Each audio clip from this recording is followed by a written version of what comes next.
අයිබෝන් තේන සියලු දෙනාටම අපි විද්‍යුත් විච්ඡේදනයේ පාඩමේ අවසාන කොටස තමයි පුතේ අද කතා කරන්න තියෙන්නේ මම හිතන්නේ නේද?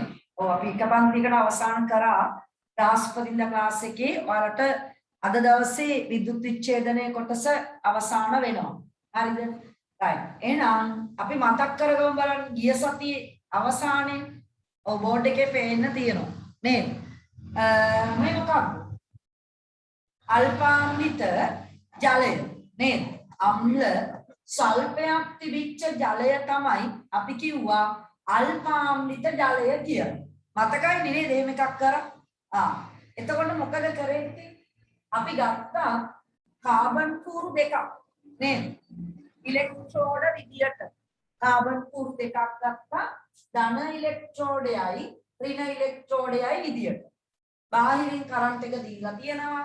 ඒත් එක්කම ඔයාලට මතකයි මේ අදපු උපකරණේ එතකොට කාබන් කූරු මත පේනවා මොනවාද? වතුර පුරවලා නමපු පරීක්ෂණ නල දෙකක්. සම්පූර්ණයෙන් වතුර පුරවලා අපි යටිකුරු කරනවා මෙන්න මේ කාබන් කූරු දෙක මත. උදේ බැටරියට සම්බන්ධ කරාට පස්සේ නේද මොකද වුනේ? මොනවද නිරීක්ෂණ? වායු බුබුලු පිට වෙන්න ගත්තා. හරි වායුව එක්රැස් වෙන්න ගත්තා. එතකොට ධනාග්‍රය පැත්තෙන් පිට වෙන වායුවක් තියෙනවා. හැබැයි හරි එමිහිට තමයි ඒ පරීක්ෂණ නලයේ තියෙන වතුර පහළට බහිනවා නේද? මම ඒකට නමක් කිව්වද ඔයාලට? කිව්වා නේද? මොකක්ද කිව්වේ? ජලය යටින්මයි පුතේ විස්ථාපනය වෙනවා. අපි ඔකට කියනවා ජලයේ යටිකුරු විස්ථාපන ක්‍රමය. එහෙම තමයි වායු එකතු කරන එක ක්‍රමයක් ඒක. ජලයේ යටිකුරු විස්ථාපනයේ වාතය මොනවා හරි වායුවක් පුතේ එකතු කරන්න පුළුවන්. තේරුණාද? මෙතනත් ඔයාලට පේනවා එතකොට එකතු වෙනවා. ඒ වායුව කවුද වැඩිපුර එකතු වෙන වායුව? ඒද? නෑ හයිඩ්‍රජන් නේද? ඍණ පැත්තෙන් එකතු වෙන්නේ හයිඩ්‍රජන් වායුව. එයාගෙන් හරි භාගයක් වෙන්න තමයි අපි කිව්වා ඔක්සිජන් වායුව එකතු වෙන්නේ. නේද? ඔන්න ඔය ටික ගිය සතිය අවසානයේ අපි කතා කරපුවා. එහෙනම් අඩු වායු පරිමාවක් එකතු වෙන්නේ ඔක්සිජන් නේද? ඊළඟට වැඩි වායු පරිමාවක් එකතු වෙනවා කියන්නේ හයිඩ්‍රජන් වායුව. හරියටම ගත්තොත් පරිමාණුපාතය ගත්තොත් 2:1යි. අපේ ජල අණුව වගේම මම ඔයාලට හිතන්න කියනවා. නේද? පොඩි හිතන විදියක් ඔයාලට මම ගිය සතියේ කිව්වා. මෙතන දෙකනේ තියෙන ඉලක්කම. දෙකට ඔක්සිජන් පරමාණු එකයි. ඒක පරිමාශ්‍රිතව හිතන්න. මිලිලීටර් 2යි නම් ඔක්සිජන් මිලිලීටර් 1යි. පැහැදිලිද? මිලිලීටර් 20ක් එකතු වෙනවා නම් හයිඩ්‍රජන් මෙතන අර පැත්ත එකතු වෙන පුතේ මිලිලීටර් 10යි. හරියටම භාගයක් වෙන්න තමයි එකතු වීම වෙන්නේ. එහෙනම් ජලය විද්‍යුත් විච්ඡේදනය කරලා තියෙනවා ඔන්න ඔය ආකාරයට. හැබැයි මොන ජලයද? අම්ල ස්වල්පයක් එකතු කරපු ජලය තමයි අපි පිටින් බාහිරින් විදුලියක් දීලා මේ ඉලෙක්ට්‍රෝඩ අසල රසායනික විපර්යාසයකට වාජනය කරලා තියෙන්නේ. පාට දැන් පේනවා වතුර තමයි වයි පුතේ මේ කැඩුනේ. නේද? H2 වලට සහ ඔක්සිජන් වලට. එහෙනම් සංකීර්ණ ද්‍රව්‍ය කරන්ට් එකෙන් සරල තත්ත්වයට කඩනවා. ඒකට තමයි අපි කිව්වේ මොකක් කියලා? පාඩමේ නම. මොකද්ද? විද්‍යුත් විච්ඡේදනය කියන්නේ ඔන්න ඕක. හරිද? විද්‍යුත් විච්ඡේදනය. ඉතින් අපි ඉස්සරහලා පොඩි වැඩක් කරමු. ඔයාලගේ ටියුට් එකේ පෙරලා ගන්න 7 ඔව් 8 වෙනි පිටුව පොඩ්ඩක් පෙරලා ගන්න. 8 වෙනි පිටුව. හරිද? 8 වෙනි පිටුවේ මම මේ කියලා ප්‍රශ්න මාක් කරගන්න ඉක්මනට. ප්‍රශ්න 6යි තියෙන්නේ. අපි දැන් කරනවා ප්‍රශ්න කීපයක්. පළවෙනි එක මාක් කරගන්න. පළවෙනි 1 2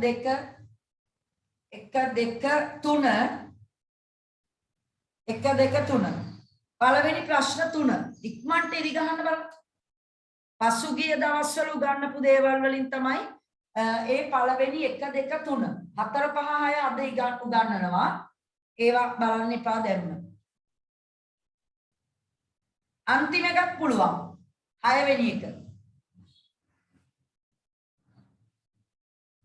6 වෙනි එකක් පුළුවන්. 4යි 5යි තමයි අද දවසේ මම කතා කරන පාඩමෙන් තියෙන්නේ. අර විනාඩි කිහිපයක් අරගෙන ඉක්මනට 1 2 3 සහ 6 4 5 එපා. එක දැම්ම බෑ. දැම්ම කරලා නිකන් වරද්ද ගන්න යන්න එපා.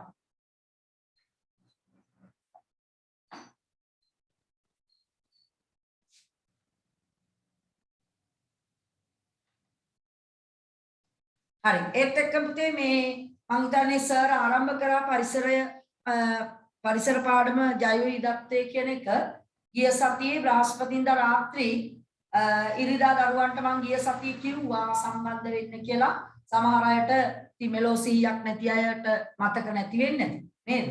බ්‍රහස්පතින්දා රාත්‍රී පේපර් ක්ලාස් එක පැයේදී අපි ජෛව විවිධත්වය පාඩම ආරම්භ කරා. ඒ කියන්නේ කීවෙනි පාඩමද අපේ? 12 වෙනි පාඩම. හරිද? 12 වෙනි පාඩම ඔයාලගේ පොතේ බයෝ ඩයිවර්සිටි කියන පාඩම ජෛව විවිධත්වය ආරම්භ කරා. බ්‍රහස්පතින්දා රාත්‍රී පැයක් කරලා ඊට පස්සේ සිකුරාදට මම ගිය සතියේ කිව්වා ඔයාලට අමතර දවසක් දානවා ඒක සිකුරාදා කියලා. සිකුරාදා උදේ 8 සිට 10 දක්වා ක්ලාස් එක කරා. එතකොට පැය 3ක් කරා පුතේ ජෛව විවිධත්වය. ඔයා බලන්න ඔයා ගියාද නැද්ද? සිහිය නැතුව ගෙදරට වෙලා හිටියද? එහෙම හිටිය ළමයින්ට ඉතින් මේ රෙකෝඩින් එක දාලා ඇති. මතක නැති වෙච්ච සජීවීව සම්බන්ධ වුණේ නැති ක්ලාස් එකට රෙකෝඩින් එක දැම්මා YouTube එකට දාලා ඇත්තේ. එතකොට යුරේකා සයන්ස් ඇකඩමි කියන YouTube channel එක තාමත් subscribe කරලා නැත්තම් නේද? ඒක subscribe කරලා තියාගන්න තමන්ගේ වීඩියෝස් එන ඒවා බලන්න. group එකට දාලා ඇති රෙකෝඩින් එකේ link එක. ඒක ටච් කරාම කෙලින්ම ආට පාඩම රෙකෝඩින් එක අහන්න පුළුවන්. තේරුණාද? එහෙම බලන්න ඉතින් ඉරිදා කට්ටිය තමයි මට හිතන විදියට ක්ලාස් එකට අඩුවෙන් සහභාගී වෙලා ඇත්තේ. මොකද බ්‍රහස්පතින්දා කොහොමත් තියෙරි පන්තිය තියෙනවනේ. නේද? ඒකෙදි මම විද්‍යුත් විච්ඡේදනය ඔයාලට මේ අද කතා කරන දේවල් ටික කතා කරා. එතකොට එදා රාත්‍රී ජෛවිදත්වය පැයක් කතා කරා සර්. සිකුරාදා නැවත 8 සිට 10 දක්වා පැය දෙකක කාලයක් ජෛවිදත්වය කතා කරා පුතේ. හරිද? දැන් මේ සතියේ පොඩි අවුලක් තියෙනවා. ඒ නිසා හොඳට අහගෙන ඉන්න සිහියෙන් අද මම දැන් ජෛවිදත් මේ විද්‍යුත් විච්ඡේදනයේ පාඩම ඉවර වෙනවනේ අපේ නේද? ඒකේ ඉවරුණාට පස්සේ මේ සතියේ බ්‍රහස්පතින්දා රාත්‍රියේනේ පුතේ එතකොට ජෛවිදත්වය ආරම්භ කරන්නේ. එතකොට ඔයාලට තියෙන පොඩි ගැටලුවක්. ඒ නිසා මෙන්න මෙහෙම දෙයක් කරන්න වෙනවා ඔයාලට. පොඩි කැපකිරීමක් කරන්න වෙනවා. මොකක්ද? බ්‍රහස්පතින්දා ක්ලාස් එකට එන්න වෙනවා 4 නෙමෙයි 2ට. බ්‍රහස්පතින්දා 2 4 ක්ලාස් එකට අද ඉරිදා දවසේ මේ සම්බන්ධ වෙන ළමයි 45 දෙනාටම එහෙම කියන්නේ මම එන්න කියලා. එන්න බැරි අය මෙහෙම කරන්න පුතේ. එදා ඒ කියන්නේ බ්‍රහස්පතින්දා රාත්‍රී අවුලක් නැහැනේ ඔයගොල්ලන්ගේ පේපර් ක්ලාස් එක වෙලාවනේ. නේද? ඒ වෙලාවට දැන් අපි කරන්නේ පාඩම් හොඳේ. ඒ පැයක් පාඩම යන්නේ. මොකද මම ගිය සතියේ කිව්වා අපේ පොතේ පාඩම් වැඩි. ඒවා ඔක්කොම ඉවර කරගෙන තමයි අපි 10 ශ්‍රේණියට යන්නේ කියලා. නේද? ඒ නිසා බ්‍රහස්පතින්දා රාත්‍රී පන්ති 8 9 ක්ලාස් එකේට එන්න ඊට කලින් දැන් ඒ කියන්නේ බ්‍රහස්පතින්දා මේ කරන්නේ මේ ජෛවිදත්වයේ පාඩමනේ මම 2 4 හරිද? ඒ වෙලාවේදී කරන පාඩම නවත්තපු තැන ඉඳන් තමයි රාත්‍රී කරන්නේ. ඒකට ඔයාලට තියෙනවා පොඩි හිඩසක්. ඒ නිසා ඔයා එන්න ඕනේ පුළුවන් කට්ටිය. පුළුවන් කට්ටිය බ්‍රහස්පතින්දා 2 4 දෙකට හොඳේ 2 ඉඳන් 4 සම්බන්ධ වෙන්න බැරි අය උදේ ඒක රෙකෝඩ් එක ටක් දාලා දානවා රාත්‍රී 8ට කලින්. හරිද? 8ට කලින් ඒ කියන්නේ 8ට කලින් කියන්නේ 8ට 5ක් තියලා දාන්නේ නේ. 2 4 4 ඉවර වෙනවනේ. 5 වගේ වෙනකොට රෙකෝඩින් එක අප්ලෝඩ් කරලා ඔක්කොම ඉවර කරගන්න පුළුවන්. ඔයා එතකොට රෑ පන්තියට සම්බන්ධ වෙනකොට බ්‍රහස්පතින්දා වීඩියෝ එක බලලා තමයි හැබැයි එන්න වෙන්නේ. නැත්තම් ඔයාට ජෛවිදත්වයේ පාඩම තේරෙන්නේ නැහැ. මොකද අගක් මුලක් නැහැ නේ හිමුණා. තේරුණානේ මං කිව්වේ ඒක නේද? බ්‍රහස්පතින්දා 2-4 සම්බන්ධ වෙන්න බැරි අය 5 වගේ වෙනකොට රෙකෝඩින් එක දානවා. එතකොට ඒ වෙලාවෙදි රෙකෝඩින් එක බලලා තමයි නැවත රාත්‍රී 8ට සම්බන්ධ වෙන්න ඕනේ. ඒකත් එන්න බැරි කට්ටියකින් රෙකෝඩින්ම බල බල ඉන්න. තේරුණාද? හරි. එතකොට අපිට ඊළඟ ඉරිදා උලක් නෑ හොඳේ. ඊළඟ ඉරිදාට අපි පාඩම මාරු කරනවා. හරි එහෙම තමයි යන්නේ. එහෙනම් සියලු දෙනා බ්‍රහස්පතින්දා දෙකට සම්බන්ධ වෙන්න බැරි අය වීඩියෝ එක බලලා රාත්‍රී පන්තියට යන්න පුතේ. යායි දත්තේ පාඩම තමයි අඛණ්ඩව යන්නේ. ඔයාලගේ මේ ටියුට් එකේම තියෙන. හරි. බලමු අපි මේ ඒ අතරේ ඔයාලා උත්තර ලකුණු කරාද කියලා. පළවෙනි ප්‍රශ්නේ නිවැරදි හෝ වඩා ගැළපෙන පිළිතුර ලියන්න තියෙනවා. මේ තෝරන්න තියෙනවා. පහත දී ඇති ද්‍රවණ අතරින් විද්‍යුත් විච්ඡේදයක් වන්නේ කුමක්ද? ආශ්‍රිත ජලය නෑ නේද? ආශ්‍රිත ජලය විද්‍යුත් විච්ඡේදයක් නෙමෙයි. මට උත්තරේ දානවා දරුවෙක් 3 කියලා. දෙවැනි එකේ තියෙන තේ ආශ්‍රිත ජලයේ දිය කළ සීනි. සීනි කියන්නේ තුතේ කරන්ට් එක යන්නේ නෑ. අයන නෑ නේද? ආශ්‍රිත ජලයේ දිය කළ සෝඩියම් ක්ලෝරයිඩ් අන්න හරි. ලුණු ද්‍රාවණයක් තුලින් අපි පළවෙනි දවසේ ප්‍රැක්ටිකල් එක කරා නේ. අන්න කාබන් කුරු දෙකේ බුවාම මිලිමීටරේ කට්ට වැඩ කරා. මතකයිනේ නේද? එහෙනම් පුතේ උත්තරේ 3. ග්‍රීස් දිය කළ භූමි තෙල් ද්‍රාවණ හරහා කරන්ට් එක යන්නේ නැත. එහෙනම් උත්තරේ 3 ගහපු කට්ටිය හරියක් දාගන්න. ප්‍රශ්න අංක 2. පෙට්‍රල් විද්‍යුත් සන්නායකයක් නොවන්නේ පහත කුමන හේතුව නිසාද කියලා අපෙන් අහනවා. පළවෙනි එක එහි සචල ඉලෙක්ට්‍රෝන නැති බැවිනි. දෙවෙනි එක එහි සචල අයන නැති බැවිනි. 3 එහි ඝනත්වය ඉතා අඩු බැවිනි. එය ඉතා වාෂ්පශීලී බැවිනි. මොකද්ද පුතේ? ඇයි මේ ද්‍රාවණ තුලදී කරන්ට් එක යන්නේ නැහැ කියලා කිව්වේ? ඔව් නේද? උත්තරේ 2. සචල අයන තමයි නැත්තේ. අපි ඔතන ද්‍රාවණ කතා කරද්දී ඉලෙක්ට්‍රෝන දාව ගන්නේ නෑ. හොඳේ?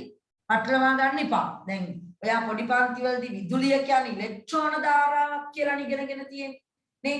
නමුත් බලතේ ඉලෙක්ට්‍රෝන ධාරාවක් කරහක් කරන්ට් එක යනවා. අපි 9 පන්තියේදී මේ පාඩමේ කතා කරා එතකොට සචල අයන.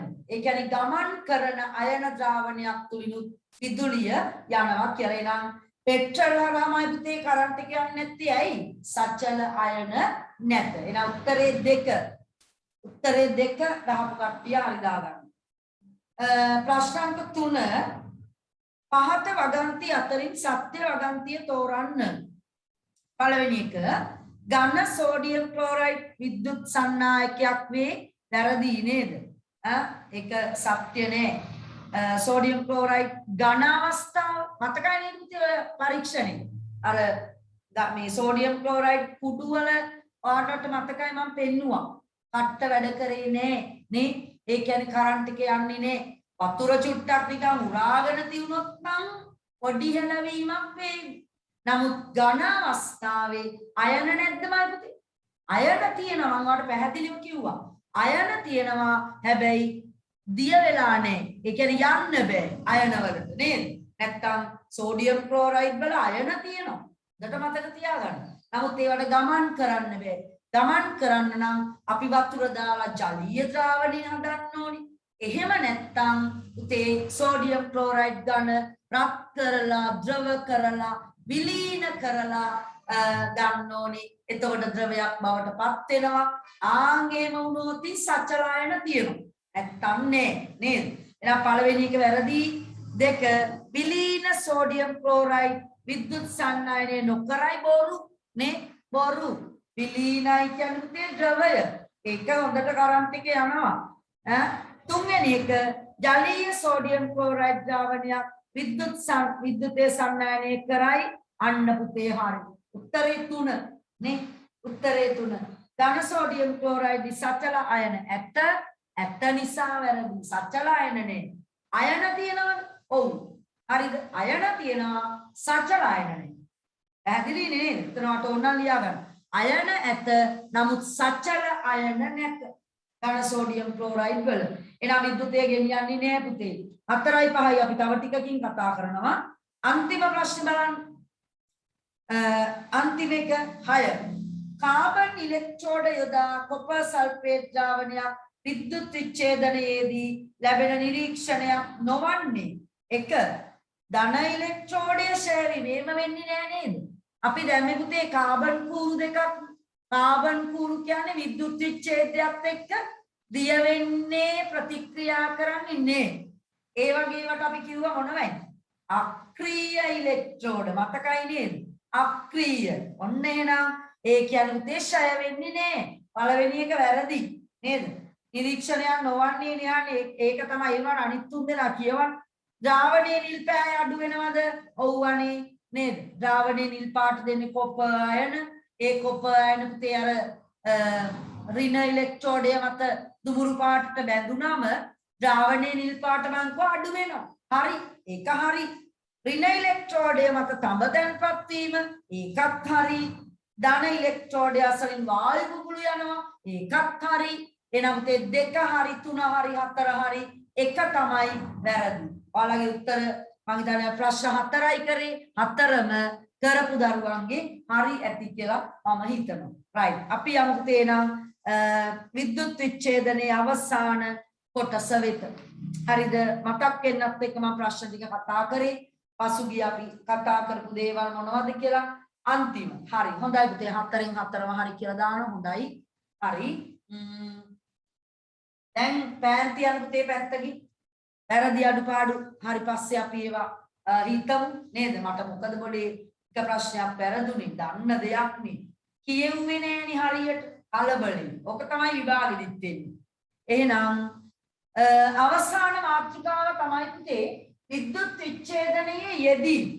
මොකටද මේ අපි මේ විද්‍යුත් විච්ඡේදන ඉගෙන ගන්න? නේද? ඇයි මේ කරන්ට් එකක් දීලා එක එක ද්‍රාවණ හරහා කරන්ට් එක යනවද අරවා මේවා මොකටද මේවා ඉගෙන ගන්න? අන්නමයි පුතේ අපි ප්‍රායෝගික ජීවිතයට මේක ගෙනියන්න හදන්නේ. විද්‍යුත් විච්ඡේදනයේ යෙදීම් කියන්නේ ඒක. ඔයා හොඳට අහගෙන ඉන්න අත්‍යවශ්‍ය වැදගත් වෙන දේවල් කිහිපයක් වාර්ත් එක්ක කතා කරන්න බලාපොරොත්තු වෙනවා. පුතේ විද්‍යුත් විච්ඡේදනයේ යොදා ගන්නවා බොහෝ තැන්වල. හරිද? බොහෝ තැන්වල යොදා ගන්නවා.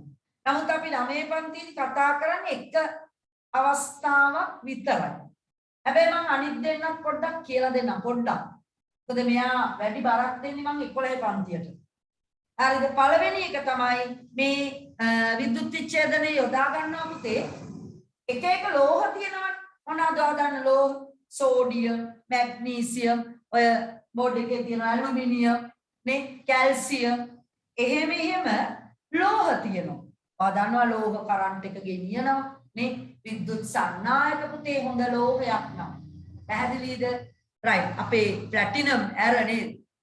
නෑ ප්ලැටිනම් උත් කරන්ට් එක ගෙනියනවා. නමුත් ප්ලැටිනම් අර දිය වෙන්නේ නේ. කිසිම අක්‍රීය ඉලෙක්ට්‍රෝඩයක්. හරි. ඒක පැත්තකින් තියන්න.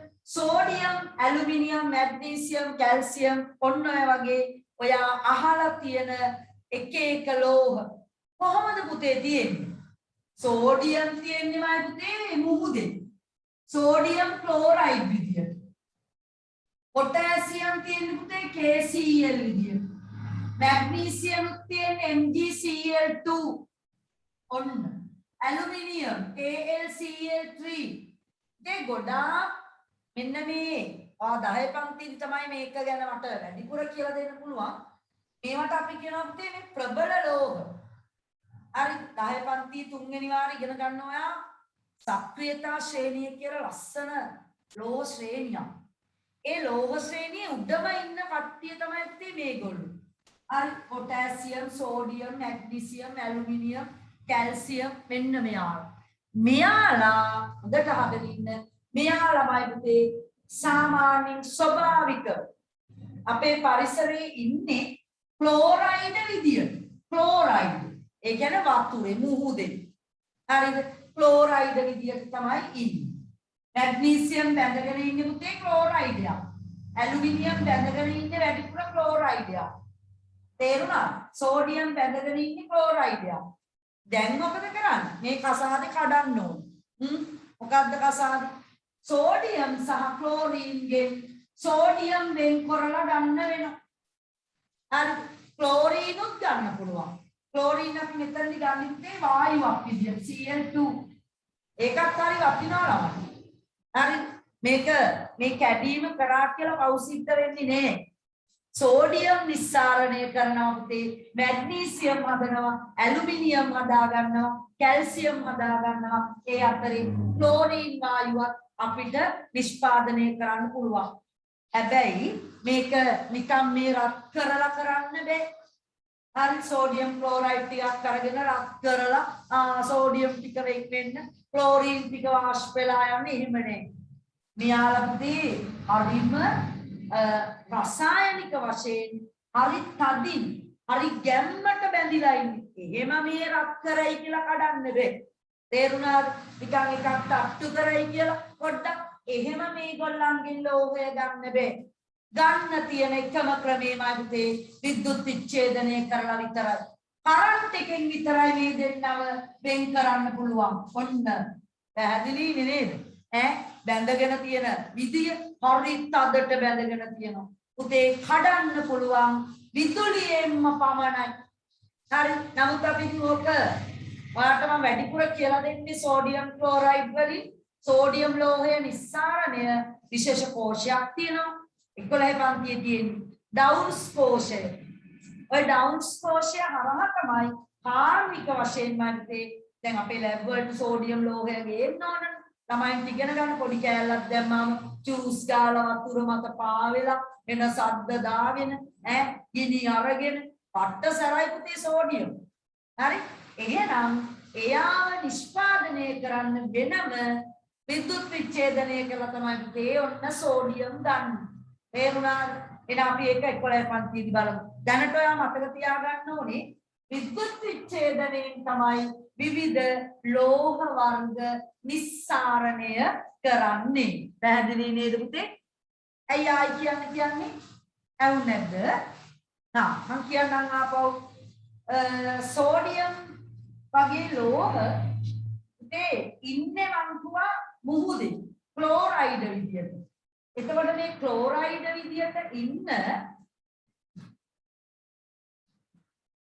මයික් එක මම පොඩ්ඩක් වැළුවා ඔයගොල්ලෝ ක්ලාස් එක ආරම්භ කරන වෙලාවේ මේ ගෙදරක එන කතාවක් දිහා.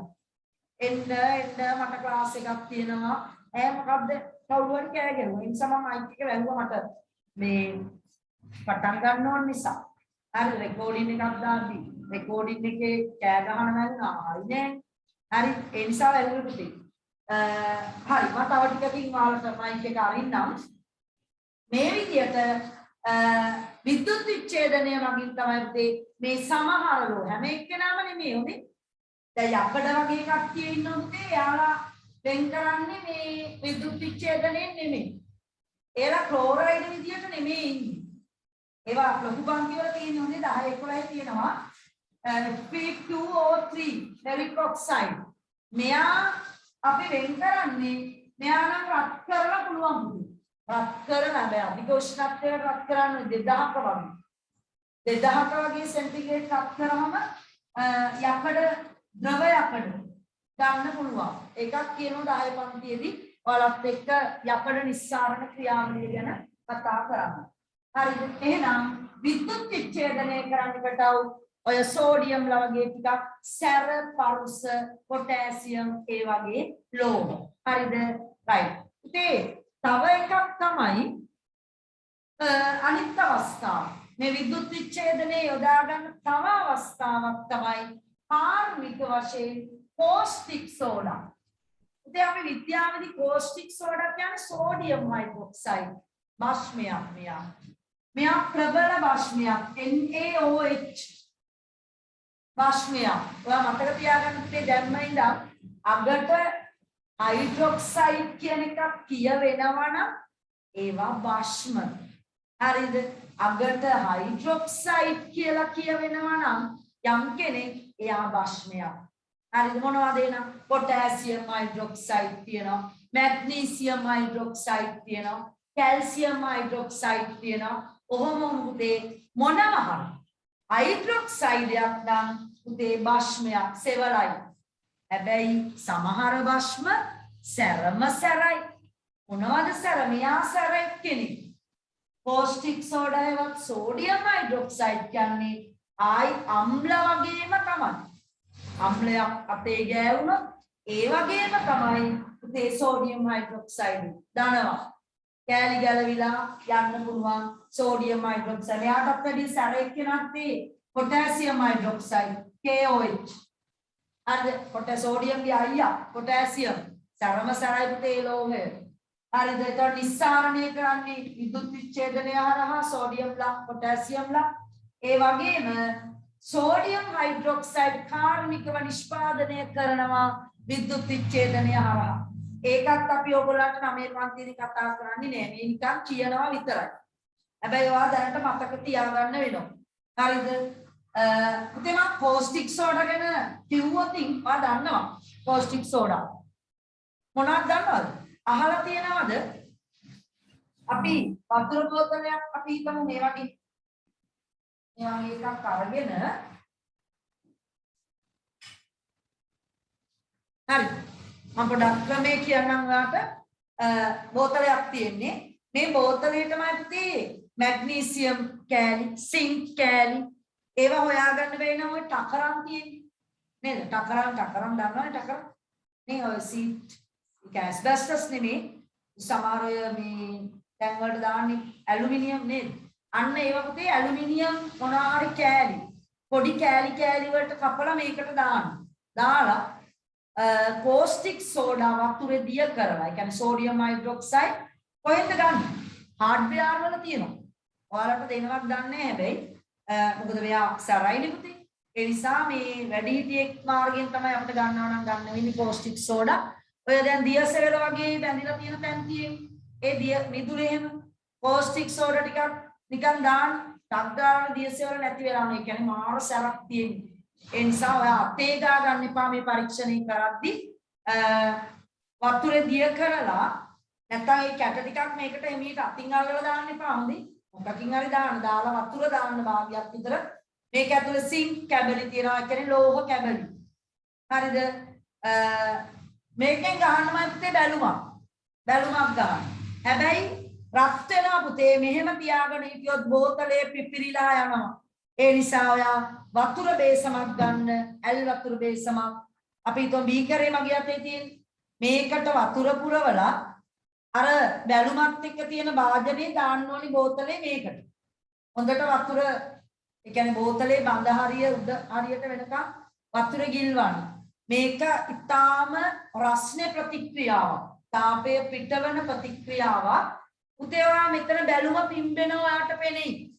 මේ බැලුම ගලවන්න සාමාන්‍යයෙන් පිම්බුණාට පස්සේ අතාරින්න බැලුම යන්නේ උඩ. කවුද මේ වායුව? caustic soda ඇලුමිනියම් කෑලි සින්ක් කෑලි එක්ක ප්‍රතික්‍රියා කරලා හදන වායුව බැලුම් උඩ යවන වායුව කවුද පුතේ? hydrogen H2 හරිද? හරි සැහැල්ලු වායුව බරනේ. හරිද? දැන් අපි සාමාන්‍යයෙන් මේ කටින් පුම්බන බැලුමක් හිතන්න ඔයා නේ ඔය උපන්දින වලට ගෙනල්ලා පුම්බනවානේ. පුම්බලා තනින් තන ලස්සනට ගාලා ෆොටෝස් ගාලා ඉවරුණාට පස්සේ බැලුම් පොඩියව කඩාගෙන නේද ඈ සෙල්ලම් කරනවා. මේ බැලුමක් පොඩි එකෙක් උඩට දැම්මාම උඩ යනවා නේ. ගැව්වොත් යම් ගානකට යනවා. නමුත් ඒ බැලුම ආයි පල්ලෙහාට එනවා. ඇයි? අටේ තියෙන්නේ මම පුතේ කාබන් ඩයොක්සයිඩ් වායුව. තේරුණාද? එයා බරයි. හයිඩ්‍රජන් පිරවුවනම් පුතේ අර උත්සව වලට මොනවද දැකලා තියෙනේද? බැලුම් එක සැරේ එන ගොඩාක් උඩාරිනවා. ඒ හයිඩ්‍රජන් පුරවපු බැලුම්. ඔන්න හදන විදිය මම කිව්වේ caustic soda වලට ලෝහ දාන්න පොඩි පතුරු කෑලි අර ඔයාලගේ ගෙවල් වල තියෙනවා නම් මේ වයරින් වලට ගේමිත්තේ අර නිකන් හැන්ද වගේ පොඩි වයර් එක තියලා අර සෙට් කරන්න. අන්නේ ඇලුමිනියම් පොඩි හැන්දි වගේ ඒවත් හොඳයි. මොනවා හරි ලංකේට අකරන් කෑලි හොඳයි. පොඩි කෑලි වලට කපලා caustic sodaත් එක්ක වතුරේ දාලා තව වතුර වාදනයක දාලා තියන්න හයිඩ්‍රජන් වායුව නිෂ්පාදනය කරන්න අපිට පුළුවන්. ලෝහ දිය කරනවා නේද? අපි හිතන් හිටියේ අම්ල තමයි ලෝහ දිය කරන්නේ. මෙන්න දිය කරන උතේ සෝඩියම් හයිඩ්‍රොක්සයිඩ් වලත් ලෝහ දිය වෙනවා කියලා මතක තියාගන්න. ඒකයි සැරයි කියලා මම කිව්වා අතේ ගා ගන්න එපා. අත පිච්චිලා යනවා. හරිද? කාර්මික ඒ කියන්නේ කර්මාන්ත ශාලාවක පෝස්ටික් සෝඩා නිෂ්පාදනයේට අපි විද්‍යුත් විච්ඡේදන කෝෂ තමයි පාවිච්චි කරන්නේ. ඒ කියන්නේ අර අපි නිකන් පෙන්ව යෝගට් කෝප්ප පොඩි බීකර එහෙම නෙමෙයි. කාර්මිකව මැත්තේ විශාල කෝෂ තියෙනවා. හරිද? ඒ කෝෂ හරහා නමුත් ඒකේ වෙන්නේ මොකක්ද? අපි මේ ඉගෙනගත්ත විද්‍යුත් විච්ඡේදනය තමයි සිද්ධ වෙන්නේ. හරි. පෝස්ටික් සෝඩා කර්මාන්ත ශාලාවක් ලංකාවේ තියෙනවා දන්නවද? ඉස්සර ගොඩාක් කාලයකට කලින් නම් අයිති කොටි මේක ගහලා විනාශ කරලා පෙරලලා ඒගොල්ලෝ ගත්තයි උන්ට බෝම්බය මේව හදන්න මේ පෝස්ටික් සෝඩා වල සෝඩියම් හයිඩ්‍රොක්සයිඩ් අරගෙන තියෙනවා. කොහෙද තියෙන්නේ? දන්න කෙනෙක් කියන්න බලන්න. දන්න මුලතිව් යනකොට ප්‍රභාකරන්ගේ ගම නේද? ඉස්සර ඒ පැත්තේ යනකොට තියනවා පුතේ අහලා තියෙනවා නම් ඔයා පරන්තන් සිටියම අරන් බලන්න හොඳද? පරන්තන් මෙන්න මේ පරන්තන් කියන ප්‍රදේශයේ තමයි පෝස්ටික් සෝඩා කර්මාන්ත ශාලාව තියෙන්නේ. හරි ලස්සනයි බොහොම ලස්සන ප්‍රදේශයක්. ලස්සනට කර්මාන්ත ශාලාවක් තියෙනවා. තාම දැන් තියෙනවා. දැන් ආයි පණ ගන්නවල වැඩ. දැන් ඉතින් යුද්ධේ නෑ නේද? පරන්තන් වල මේක සම්පූර්ණයෙන් පුතේ විනාශ කරලා කොටි අපේ ලංකාවේ අල්ලගත්තා. ওই පරන්තන් කර්මාන්ත ශාලාව පෝස්ටික් සෝඩා හදන ඒ පැත්තට යන්නවත් බැරුවනේ හිටියේ. දැන් අවුලක් නැහැ. දැන් ආපහු මේ පරන්තන් වල පෝස්ටික් සෝඩා ලංකාවේ හදනවා. හරිද? රයිට්. එහෙනම් මුලතිව් පැත්තේ ගියොත් ඔයාලට බලන්න පුළුවන් ඒ ප්‍රදේශවල යන්නේ. දැන් ආයි යන්න බයයි ඉතින් නේද? යන්න පුළුවන් වුණොත් ගිහලා බලන්න. හරි. පුතේ ඔන්න එහෙනම් විද්‍යුත් විච්ඡේදනයේ යෙදීම් දෙකක් මම කිව්වා. එකක් තමයි ලෝහ නිස්සාරණය, එකක් පෝස්ටික් සෝඩා කාර්මිකව නිෂ්පාදනය කිරීම. මෙන්න තුන්වෙනි එක. විද්‍යුත් ලෝහාලේපනය. හරිද? එයා ගැන තමයි අද දවසේ වැඩිපුර කතාව යන්නේ. එයා ගැන උගන්වන්න තියෙනවා. මේ දෙන්න ගැන කතා කරන්නේ අපි 11 පන්තියේදී. මේ දෙන්න 11 පන්තියේදී පෝස්ටික් සෝඩා හදන විදියයි, ලෝහ නිස්සාරණය කරන විදියයි විද්‍යුත් විච්ඡේදනයේ පාඩමේදී අපි කතා කරනවා. හරි එහෙනම් බලන්න විද්‍යුත් ලෝහාලේපනය කියන්නේ මොකක්ද කියලා බලමු. පුතේ ඔයා මෙන්න මේ ඔයාලට පේනෝනේ ලැණයක් ගහලා තියෙනවා. එක පැත්තක තඹ වතුරක් තමයි ධන ඉලෙක්ට්‍රෝඩේ විදියට එල්ලලා තියෙන්නේ. මේකේ කාබන් කූරු මුකුත් නැහැ. මේ රූපයක් ඇති ටක් ගාලා අලව ගන්න බක්ති එතන 6 වෙනි පිටුවේ නෑ චුට්ටක් ඉන්න එතන උඩ 6 වෙනි පිටුවේ උඩ මාතෘකාවක් තියෙනවා විද්‍යුත් විච්ඡේදනයේ යෙදී බලන්න පළවෙනි එක විවිධ කාර්මික නිෂ්පාදන ක්‍රියාවලි සඳහා විද්‍යුත් විච්ඡේදනය බහුලව භාවිත වේ. පළවෙනි එක විවිධ ලෝහ නිස්සාරණය. එතන ස්ටෑන්ඩ් එකක් තියෙනව නේද? එතන ලියන්න මොනවද? අපි නිස්සාරණය කරන්නේ සෝඩියම් සහ ඇලුමිනියම් ලියන්න. සෝඩියම් සහ ඇලුමිනියම්. එක සෝඩියම් දෙක ඇලුමිනියම්. ඇලුමිනියම් නිස්සාරණය කරනවා. දෙවැනි එක කාර්මිකව පෝස්ටික් සෝඩා නිපදවීම. පෝස්ටික් සෝඩා වල රසායනික නම පුතේ සෝඩියම් හයිඩ්‍රොක්සයිඩ්. හරිද? ඔයාලට ඕන නම් ලියන්න රසායනික නාමය NaOH. Sodium hydroxide NaOH. Na sodium OH capital මේවා O capital H capital sodium hydroxide වරහන් එකේ දාගන්න. තුන්වෙනි එක විද්‍යුත් ලෝහාලේපනය. විද්‍යුත් ලෝහාලේපනය හරි. අපි ඒක ගැන කතා කරමු එහෙනම්. විද්‍යුත් ලෝහාලේපනය ගැන. මේ බලන්න. මම මේ අහන ඒවා මට උත්තර දෙන්න බලන්න මම මයික් එක අරින්නම් එහෙනම්. ඔයාලගේ මයික් එක උනාට වහගන්න ප්‍රශ්න කතා කරලා මයික් එක වහගන්න ඕන. හොඳේ? දැනට කතා කරපු එකේ මොනවා හරි ගැටලුවක් තියෙනවා නම් කියන්න. හරි මයික් එක ඇරියා. ඒ උනාට ඔයගොල්ලෝ මයික් අරින්න එපා. මම පාඩම කරන අතරේ වෙලාව දෙන්නම් මම කතා කරන්න. පුතේ විද්‍යුත් ලෝහා ලේපනය කරන විදිය තමයි කතා කරන්න යන්නේ. මම ඔයාගෙන් ඇහුවොත් මෙන්න මෙහෙම සිද්ධි. සමහර වෙලාවට ඔයාට ඇහිලා ඇති මේ අම්මා හරි ආච්චි අම්මා හරි නැන්දා හරි එයාට මඟුල් ගියක් වගේ එකක් සමහර වෙලාවට ලං වෙනකොට එයාට මතක් වෙනවා මේ අපෝ තියෙන වලලු ජෝඩුව නිකන් පාට හරිනේ.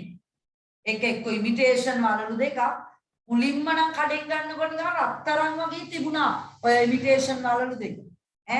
දැන් නිකන් කලයක මේවා වෙලා. මං ඕක මඟුල් ගෙදර දාන් ගියොත් රත්තරන් නෙවෙයි කියලා අහු වෙනවා. නේද?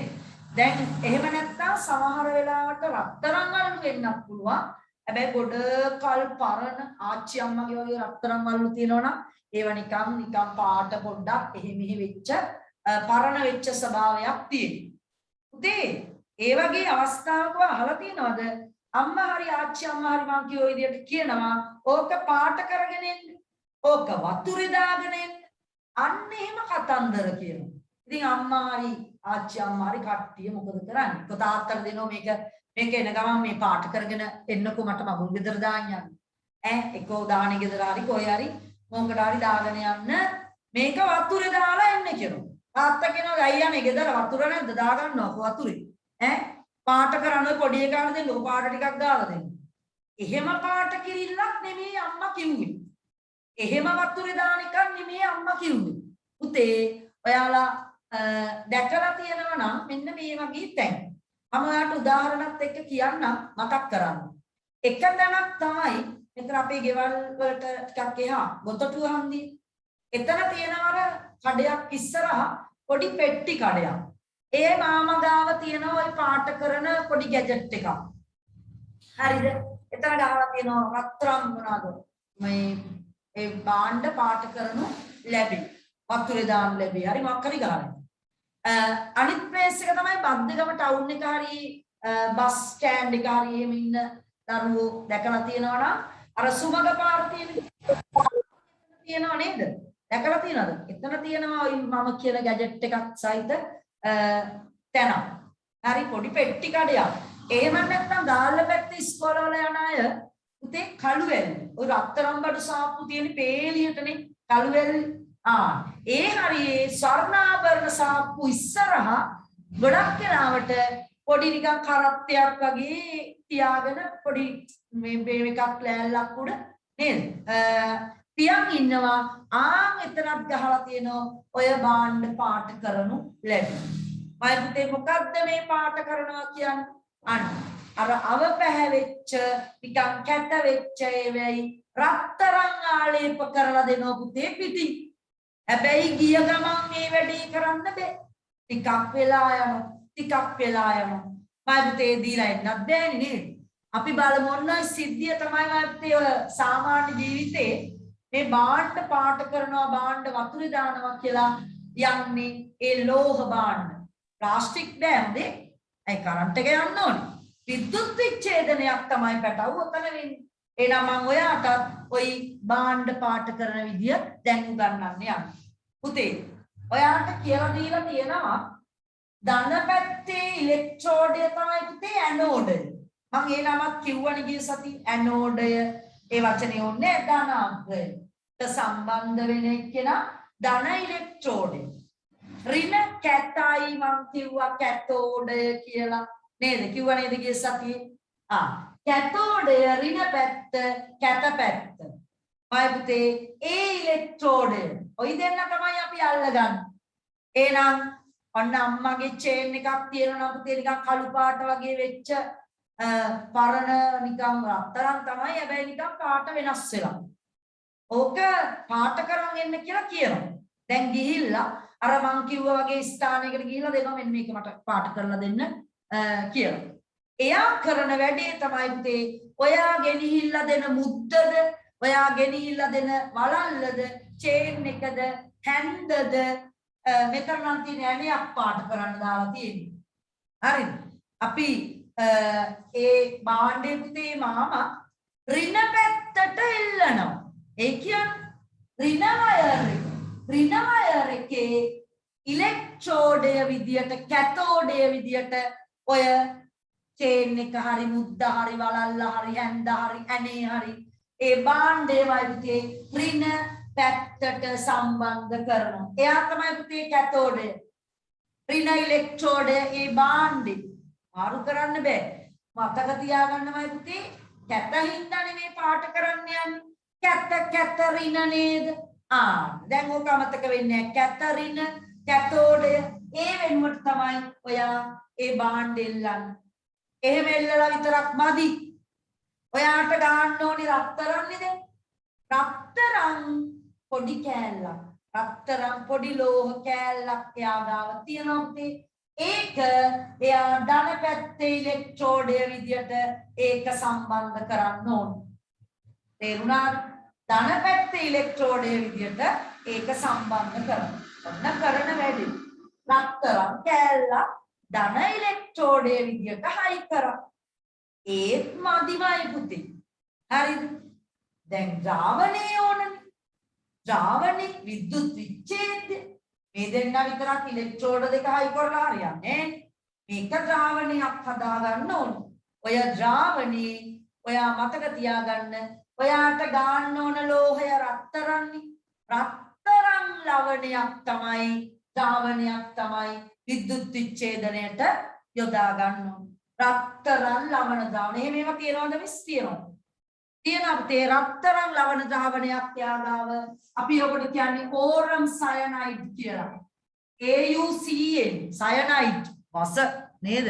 වස සයනයිඩ් ඕරම් සයනයිඩ් AU රත්තරන් මතකයි නේද? ගෝල්ඩ් වල ලවණ ද්‍රාවණයක්.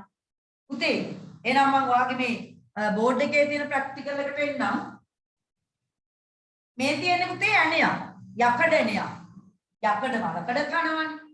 යකඩ මලකඩ කන එක වළක්වන්න අපි ඔය ඇණේ පිටින් තඹ ආලේප කරන්න යන්න. එහෙනම් ඔයා මට කියලා දෙන්න පුතේ ඇණේ එල්ලන්න ඕනි කොහෙටද? කොහෙටද? කොහෙටද එල්ලන්න ඕනි? ඍණ පැත්තට. ඍණ පැත්තට. අන්න හරි. ඍණ ඉලෙක්ට්‍රෝඩය විදියට ඇණේ අයි කරන්න. එතකොටමයි පුතේ කොපර්නේ ගන්න ඕනි. ඔයා රත්තරන් කෑල්ලක්ද මෙතන එල්ලන්න ඕන කොපර් කෑල්ලක්. කොපර්. කොපර් කෑල්ල. තේරුණා නේද පුතේ ඉන්න සියලු දෙනාට?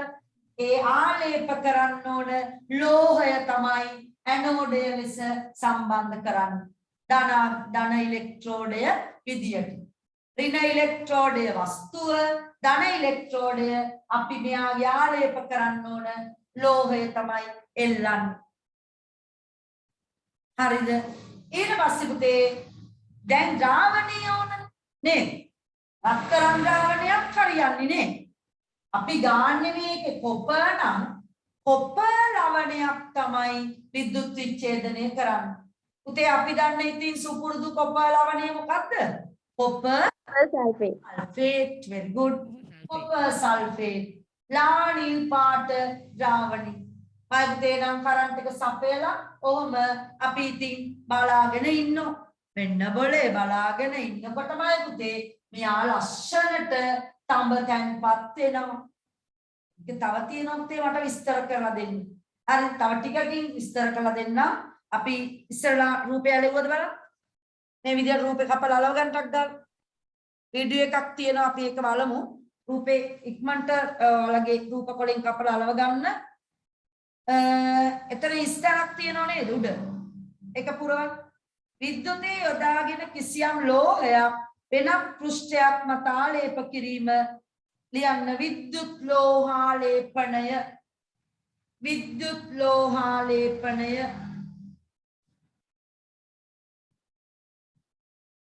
විද්‍යුත් ලෝහාලේපනය.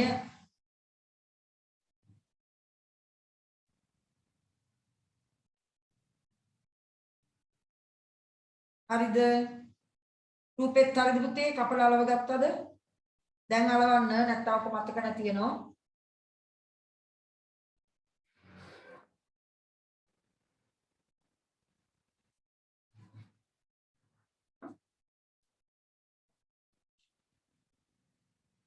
හරි. ඊළඟට රූපෙට පල්ලෙහෙන් තියෙනවා විද්‍යුත් ලෝහාලේපනයක් සඳහා ඇටෝම සකස් කරන ආකාරය දක්වන්න කියලා. අපි ලියමු එහෙනම්. පළවෙනි එක ලියන්නේ ආලේප කළ යුතු ලෝහය ආලේප කළ යුතු ලෝහය පොඩියට ලියන්න එක පේලියක එකක් වෙන්න ලියාගමු. නැත්නම් කෙලවරින් ලියන්නේ මේ අකුරු වැඩි ලොකුයි නම් ඔයාලා. ආලේප කළ යුතු ලෝහය ධන ඉලෙක්ට්‍රෝඩය ලෙස ධන ඉලෙක්ට්‍රෝඩය ලෙස යෙදීම පළවෙනි වැඩේ. ආලේප කළ යුතු ලෝහය ධන ඉලෙක්ට්‍රෝඩය ලෙස යෙදීම.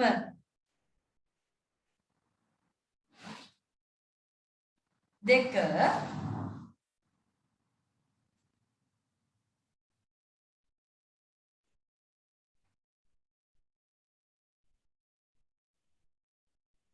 දෙවැනි එක ආලේපනයට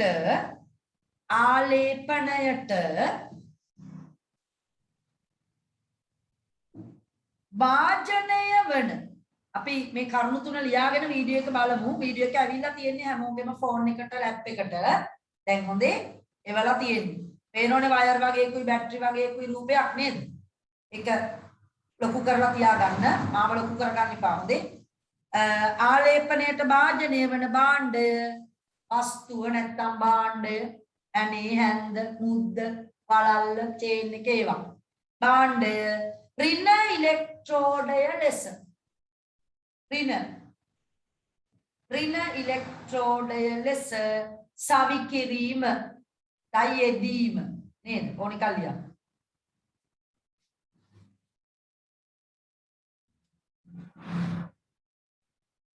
යෙදීම ආලේපනයට භාජනය වන භාණ්ඩය ඍණ ඉලෙක්ට්‍රෝඩය ලෙස යෙදීම නැත්නම් සවි කිරීම. අවසාන එක පුතේ මොකක්ද? අපි ආලේප කරන ලෝහයේ ලවණ ද්‍රාවණයක්. කොපර් නම් කොපර් සල්ෆේට්. රත්තරන් නම් රත්තරන් වල ලවණ ද්‍රාවණයක්. ඔයාට රිදී ආලේප කරන්න ඕන නම් රිදී ලවණයක්. හරිද? රිදී ලවණ ද්‍රාවණයක් තමයි විද්‍යුත් විච්ඡේදනය කරන්න ගන්න. ලියන්නේ එහෙනම් ආලේප කළ යුතු ලෝහයේ අංක 3 ආලේප කළ යුතු ලෝහයේ ලවණ ද්‍රාවණයක්. ඒවා highlight කරලා තියාගන්න. ලවණ ද්‍රාවණයක් ආලේප කළ යුතු ලෝහයේ ලවණ ද්‍රාවණයක් විද්‍යුත් විච්ඡේද්‍ය. ඉතල පහලින් ලියන්න තේ ඉඩ අරගෙන. යට ඉඩ තියනවනේ එතන. ආලේප කළ යුතු ලෝහයේ ලවණ ද්‍රාවණයක් විද්‍යුත් විච්ඡේද්‍ය ලෙස යෙදීම. විද්‍යුත් විච්ඡේද්‍ය ලෙස යෙදීම. හරි. අපි බලමු විද්‍යුත් ලෝහාලේපනයක්. Beaker, stirrer, spatula to conducting wires, a copper rod, coin for electroplating, water and sticking tape.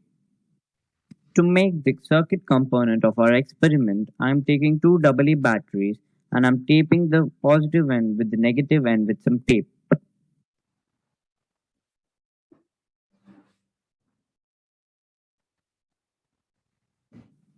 Then I am taking one of the electrical wires and taping it to the negative end of the battery, and then taking another electrical wire and taping it to the positive end of the battery. Second step in our experiment is to make copper sulfate solution. I am pouring water to the beaker and then adding copper sulfate to it. නිල් පාට ලවණයක්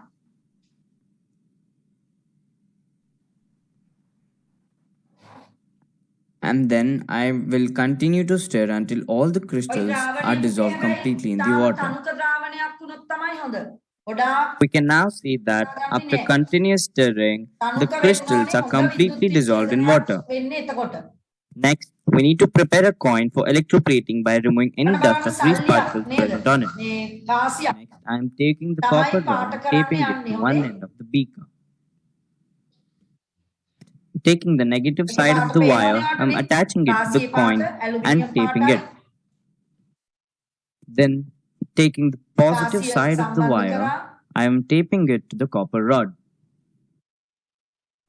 After submerging the coin in the solution, we leave the setup for 3 to 4 minutes.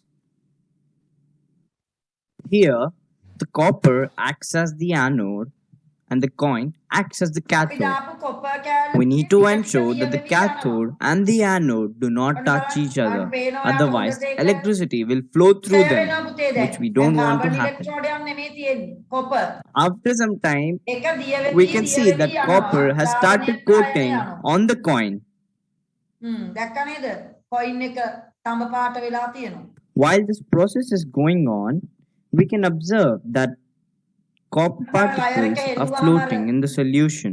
Copper කෑල්ලේ තියෙන මේ දිය වෙච්ච ෂය වෙච්ච copper අයන ද්‍රාවණයට යනවා දැක්කද? After waiting for 4 to 5 minutes, removing the coin, we see that copper has been coated on the coin. අන්න ලස්සනට කලර් එක වෙනස් වෙලා තියෙනවා තඹ ගැල්විලා After drying it for a while, even if we try to rub it off, copper coating does not go off from the coin. I try to do it on the knife by following the same process, just like what we did for coin. After few minutes of waiting, I observed that even the knife has been coated with copper. We can observe that copper particles are floating in the solution.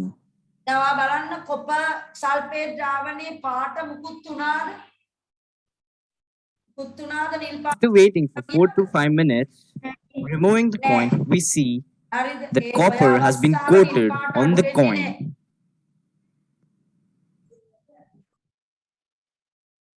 After drying it for a while, even if we try to rub it off, the same process, just like what we did for coin. I try to do it on the knife by following the same process, just like what we did for coin.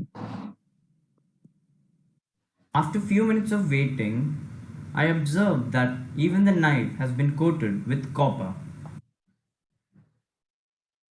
After the experiment, we can observe that the copper rod has reduced in size. තුනි copper තට්ටුවක් තමයි බැඳුනේ. පැහැදිලි නේද? හරි. අපි එන්න එහෙනම් ආපහු බෝඩ් එක පැත්තට එන්න බලන්න.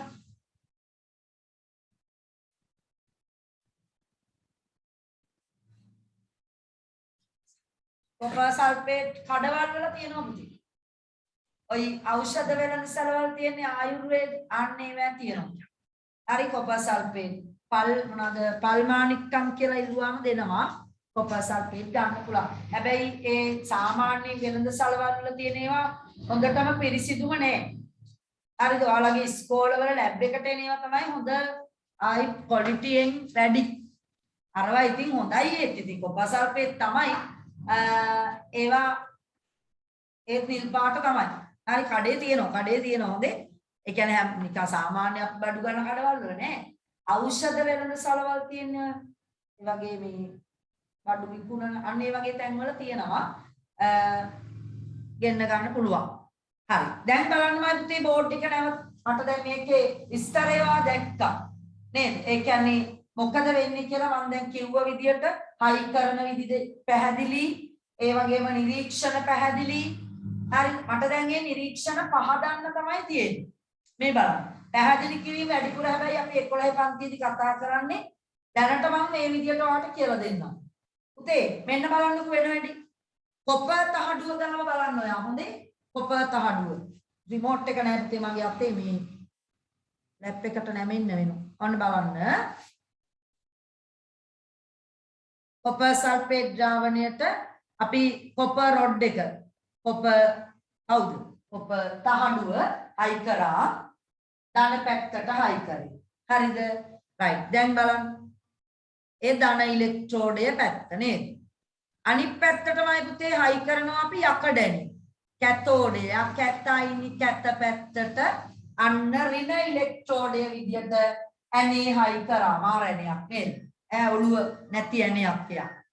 ඉස නෑ මොකක් කර යකඩ කෑල්ලක් කියලා හිතන්නනේ නේද ඈ ඔයි අඟුල ගච්ච යකඩ කෑල්ලක් පුතේ දැන් ඔන්න කරන්ට් එක දෙන්න යන්නේ හොඳේ දැන් මොකද වෙන්නේ කියලා බලමු ඇත්තටම විද්‍යාත්මකව ඔයා දැක්කම පුතේ අර මේ වීඩියෝ එකේදී කොපර් තහඩුව දිය වෙනවනේ අර හෙල්ලුවාම දැක්කා කුඩු කුඩු ද්‍රාවණයට එකතු වුණා අයන තමයි මයි පුතේ ඔය ද්‍රාවණයට එන්නේ හොඳට අහගන්න මෙන්න බලන්න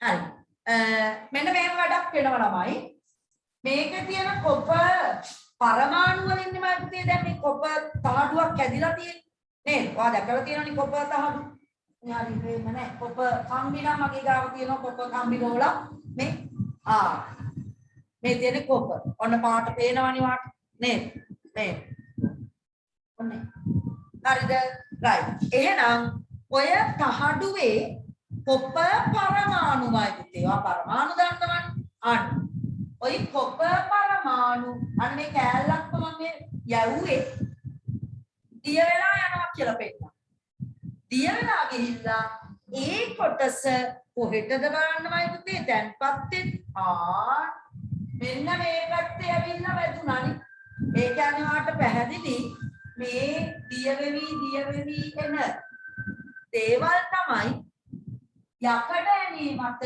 තැන්පත් වෙන්නේ. ඔකට තමයි පුතේ අපි කියන්නේ නම් ලෝහ ආලේපනයක් වෙනවා කියලා. කරන්ට් එක මගින් නේද? එතකොට ඔන්න හොඳට අහගෙන ඉන්න. ඔන්න විදුලි ධාරාවක් එනවා. මම ඉලෙක්ට්‍රෝනයක් කියුවේ විදුලි ධාරාව. එයා එනකොට ආන්න බලන්න පේනවා.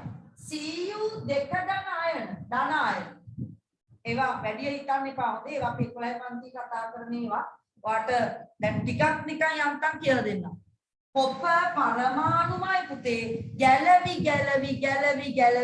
ද්‍රාවණයට එනවා හරිද ද්‍රාවණයට එනවා මම කිව්වා නේද මයි පුතේ කොපර් සල්ෆේට් ද්‍රාවණයක නිල් පාටට හේතුව කොපර් අයන කියලා නේ කොපර් අයන අර ගිය සතියේ කතා කරපු ප්‍රැක්ටිකල් එකේ ද්‍රාවණයේ තිබිච්ච අයන තමයි කාබන් කූර මත බැඳෙන්නේ. එතකොට කොපර් සල්ෆේට් ද්‍රාවණයේ පාටමයි පුතේ අඩු වෙනවා. හැබැයි ඔයා හිතන්න මෙතන එහෙම එකක් වෙන්නේ නැත්තේ ඇයි කියලා. ඇයි? මෙයා දිය වෙවි ද්‍රාවණයට අයන එවනවා. ඒ අයන මෙන්න බලන්නකො කරන වැඩි. ඒ ද්‍රාවණයේ තියෙන අයන තමයි පැටව මේකේ මත තැන්පත් වෙන්නේ. පුතේ මෙයා දිය වෙවි මේක වෙනවා. ඒවා මේකේ මත තැන්පත් වෙනවා.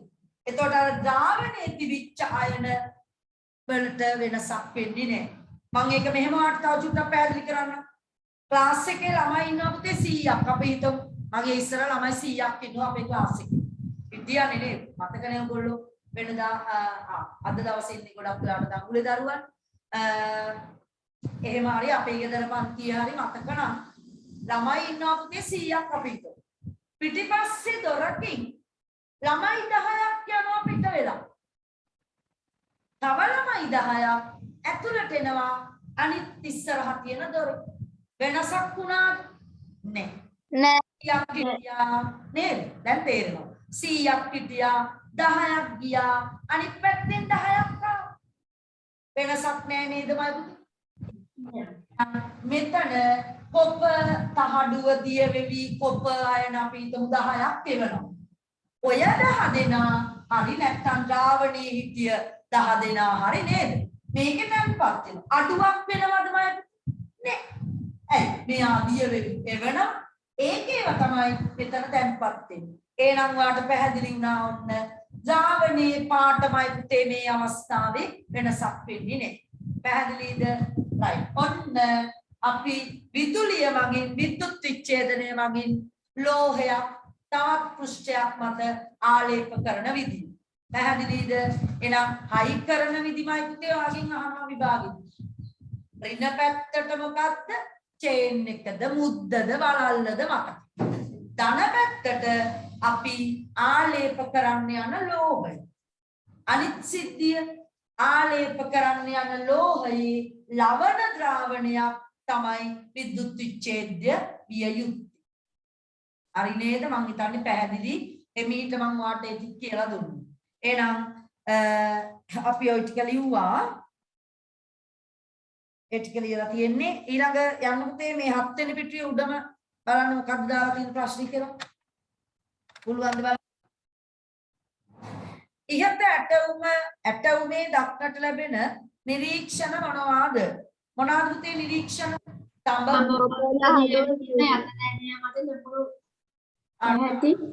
තඹපතුර ෂය වෙවි ද්‍රාවණයට අයන වෙනෝනේ. ඒ කියන්නේ අපිට පේන දේනේ පුතේ නිරීක්ෂණ කියන්නේ. නිරීක්ෂණය මොකද්ද? මේක දිය වෙනවා, මේක ෂය වෙනවා. අනිත් නිරීක්ෂණේ මේ ඇනේ මත පුතේ තඹ පාට නැත්තම් දුඹුරු පාට තැන්පත් වෙනවා. ඒ කොප තමයි. නේද? අනිත් එක එච්චරයි. ප්‍රධාන නිරීක්ෂණ දෙකයි ඒවට. මේක දිය වෙනවා, මෙයා පාට වෙනවා, මෙයා පාට වෙනවා, මෙයා දිය වෙනවා, මෙයා ෂය වෙනවා, මෙයා මත තැන්පත් වෙනවා. ඔක තමයි නිරීක්ෂණ දෙක නේද? පාට වෙනස් වෙනවා කියලා ලියනවා මතක නැතුව.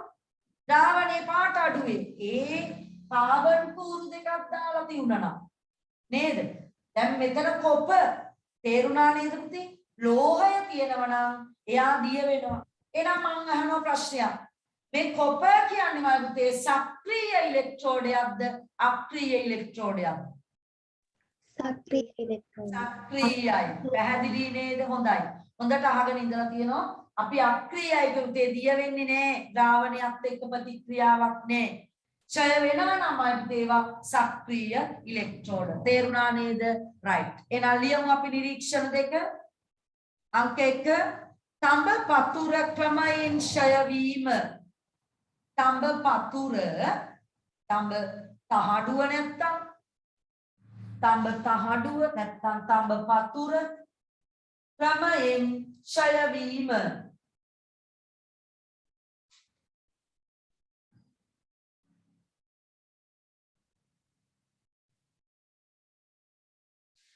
තඹ පතුර ක්‍රමයෙන් ඡය වීම පළවෙනි එක. දෙවෙනි එක ලියන්නේ යකඩ ඇණය මත මේ ප්‍රැක්ටිකල් එක ගැන අහන්න. ඔයාට ප්‍රශ්න පත්‍රයේ ඇණේම ඉන්නේ නේ. සමහර වෙලාවට මෙතන හැන්දක් තියෙයි. හොඳේ. සමහර වෙලාවට මෙතන වලල්ලක් එයි කියලා. අපිට කමන්නේ කවුරු හරි. එතකොට වලල්ල මත මේ පාට තැන්පත් වේ. තේරුණාද? වලල්ල මත තැන්පත් වේ. මෙතන සිංක් තහඩුවක් නම් සිංක් තහඩුව දිය වේ. මෙතන රත්තරන් නම් පුතේ රත්තරන් තහඩුව දිය වෙලා යනවා. මෙතන රිදී නම් රිදී සිල්වර් නම් රිදී දිය වෙලා යනවා. අනිවාර්යයෙන්ම මෙතන ඉන්නේ කෙනා දිය වෙනවා. ලෝහයක් නම් මේ පැත්තේ අදාළ වස්තුව පාට වෙනවා. හරිද? right. එහෙනම් හැම ඕනම එකකට ඔරොත්තු දෙන්න වාට උත්තර ලියන්න පුළුවන් වෙන්න ඕන. සහ මේක ප්‍රායෝගික ජීවිතයට වැදගත් නේද? වාට දැන් තේරෙනවා මේ මාමල ගාව පොඩි බීකරයක් තියෙන පුතේ. පොඩි ගැජට් එකක් තියෙනවා. ඔය අපේ කෝෂයක් සහිත. එතකොට එයා ගිහින් දුන්නාම ඒක අර පැත්තට එල්ලනවා රින පැත්තට. තඹපත් මේ මොනවාද රත්තරන්නි ගොඩක් කියලාට පාට කරනවයි කියලා යන්නේ නේද? රත්තරන් පතුරක් තමයි ධන ඉලෙක්ට්‍රෝඩයේ විදිහට ආදාව තියෙන්නේ. ඊළාට රත්තරන් ද්‍රාවණයක් තියෙනවා. ඕරම් සයනයිඩ් AuCN. ඒකේ තමයි කරන්ට් එක සපයන්නේ. උතේ හරිම ස්ලෝ එකේ හෙමීට ලස්සනට තුනීයට කුට්ටි රත්තරන් තැන්පත් වුණොත් වැඩේ යවු නේද? අම්මා වලල්ල දාලා මඟුල් ගෙදර යනකොට වලල්ල ඕක අත ගෑවොතින් ගැලවෙනව නම් පුතේ අතට එනව නම් අර පාට මේ පිටින් ගාපු රත්තරන් ටික වැඩේ හරියට වෙලානේ. මේ මොකද්ද මේ? අන්න අහු වෙනවා පුතේ පාර මේ පාට කරපු වලල්ලක් තමයි දාගෙන ආවේ කියලා. ඒකම අහු වෙන්නේ නැහැ පුතේ. නියමෙටම පිටින් රත්තරන් ආලේප කරගෙන යන්න පුළුවන් ඔය ඕන ඉමිටේෂන් ලෝහ භාණ්ඩයකට. තේරුණාද? ඔයා නිකන් මතක් කරන්නකො බෝධියක් වටේ තියෙන රන් වැට නේ.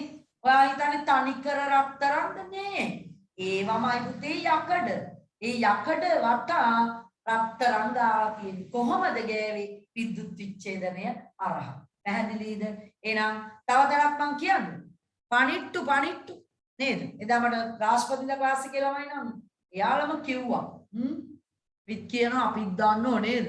පුතේ අර කඩවල් වලින් අපි හાર્ඩ්වෙයාර් එකකින් එහෙම ලිඳෙන් වතුර අදින්න උනනම් පණිට්ටුවක් ගේන. ඒවා පාට මතක් කරන්න සිංක් නේද? සිංක් ගල්වලා තියෙන්නේ. මෙන්න සිංක් වතුරක් මගේ ගාව තියෙන මේ පාටයි. යකඩ බාල්දිය. හැබැයි යකඩ බාල්දියෙන් අපි වතුර අදිනකොට දවස් දෙක තුන යනකොට යකඩ වුණොත් මයිත්තේ මලකඩ කන. ඒ පාර මලකඩ වතුර තමයි බොන්න වෙන්නේ. ඒක වළක්වන්න ඔය ඒ බාල්දි මයිත්තේ පණිට්ටු මොනවද? ගැල්වනයිස් කරපු මේ පණිට්ටුවක් තමයි ඒ අපිට විකුණන්නේ. එතකොට ඒක ගොඩාක් කාලයක් අපිට නේද? මලකඩ කන්නේ නැතුව පාවිච්චි කරන්න පුළුවන්. ඒ වගේ ගැල්වනයිස් කර තහඩු තියනවා මිතේ ඔයාලා දන්නෝ ගැල්වනයිස් පයිප් කියයි නේද? ගැල්වනයිස් සෙවිලි තහඩු ගැල්වනයිස් කර කටුකම්බි ඔය ඉඩම් මායින් වල කටුකම්බි ගහගන්නේ නේද? ඒව හැබැයි කාලයක් ගොඩාක් පරණ වෙනකොට මලකඩ කනවා. නමුත් බයපුතේ කොහොම උපවත්ව හරි ලස්සනට ඊළඟ යකඩ ඇන හાર્ඩ්වෙයාර් එකකින් ඔයා යකඩ ඇන කිලෝ එකක් ගේන්න අඟල ඒවා කියයි අඟල් දෙකේ කියයි එහෙමම බාසුන් නැහැලා අපිට ගේන්න කියන්නේ. එතකොට ගේන්න ගියාම ඒ ඇන පුතේ හොඳ සිල්වර් පාටයි නේද? ඒවා ගැල්වනයිස් කරපුවා. ගැල්වනයිස් කරපු යකඩ ඇන මලකඩ කන්නේ නැහැ. පැහැදිලිද? ඔයා මොකක් හරි එකකින් ඉතින් ඒක මතු පිට හොඳට තදට හීරුවොත් නම් යකඩනේ මතු වෙලා මලකඩ කන්න පුළුවන්. එහෙම නැත්තම් නේ. පැහැදිලිද? right. සැමන් ටින් වල ඒවයි ගැල්වනයිස් නෙමෙයි. ඒවා නම් ටින් කියලා ලෝහයක් තියෙනවා. ඒ ටින් තමයි පුතේ මතු පිටින් ආලේප කරලා තියෙන්නේ. ඒකත් විදුලි විච්ඡේදනයෙන්ම තමයි. හැබැයි ඉතින් සැමන් ටින් එකක්මයි පුතේ අම්මා ඔයක මේ සැමන් ටික කාලා ඉවර වෙලා අම්මා නෙමෙයි කට්ටියම කනවනේ නේද? ටින් එක අපි ඩෙන්ගු බවනේ හින්දා ඔක තලනවනේ. එහෙම නැත්නම් අපි එළියට විසි කරද්දී ඔක ගලක කොයි හරි වැදිලා පුතේ දවස් 2 3 4 යනකොට නම් අර හීරිච්ච තැනක් තියෙනවා නම් එතන මලකඩ කනවා. ටික කාලයක් යනකොට දිගටම 17 එකේ වටේටම දුමුරු පාට වෙනවා මලකඩ කනවා. හැබැයි අඩේ තියෙද්දි මලකඩ කන්නේ නේ. ඔයා කිය කඩදාසියෙන් ඔතලා තියෙන ඉන්නද නේ? එහෙම නෙමෙයි. කඩේදී ඒක හූරන්නේ නේ. අපි ගෙදර ගෙනල්ලාම උන්ට අල්පෙනෙත්තකින් ටින් එක යකඩනේකින් හරි හීරුවොත් මලකඩ කනවා. ඒ ටින් කියන ලෝහය මතු පිටින් ගාලා තියෙන්නේ. ඒකත් ගන්න පුතේ මේ විදුලි විච්ඡේදන ක්‍රම වලින්ම තමයි. හොඳයි.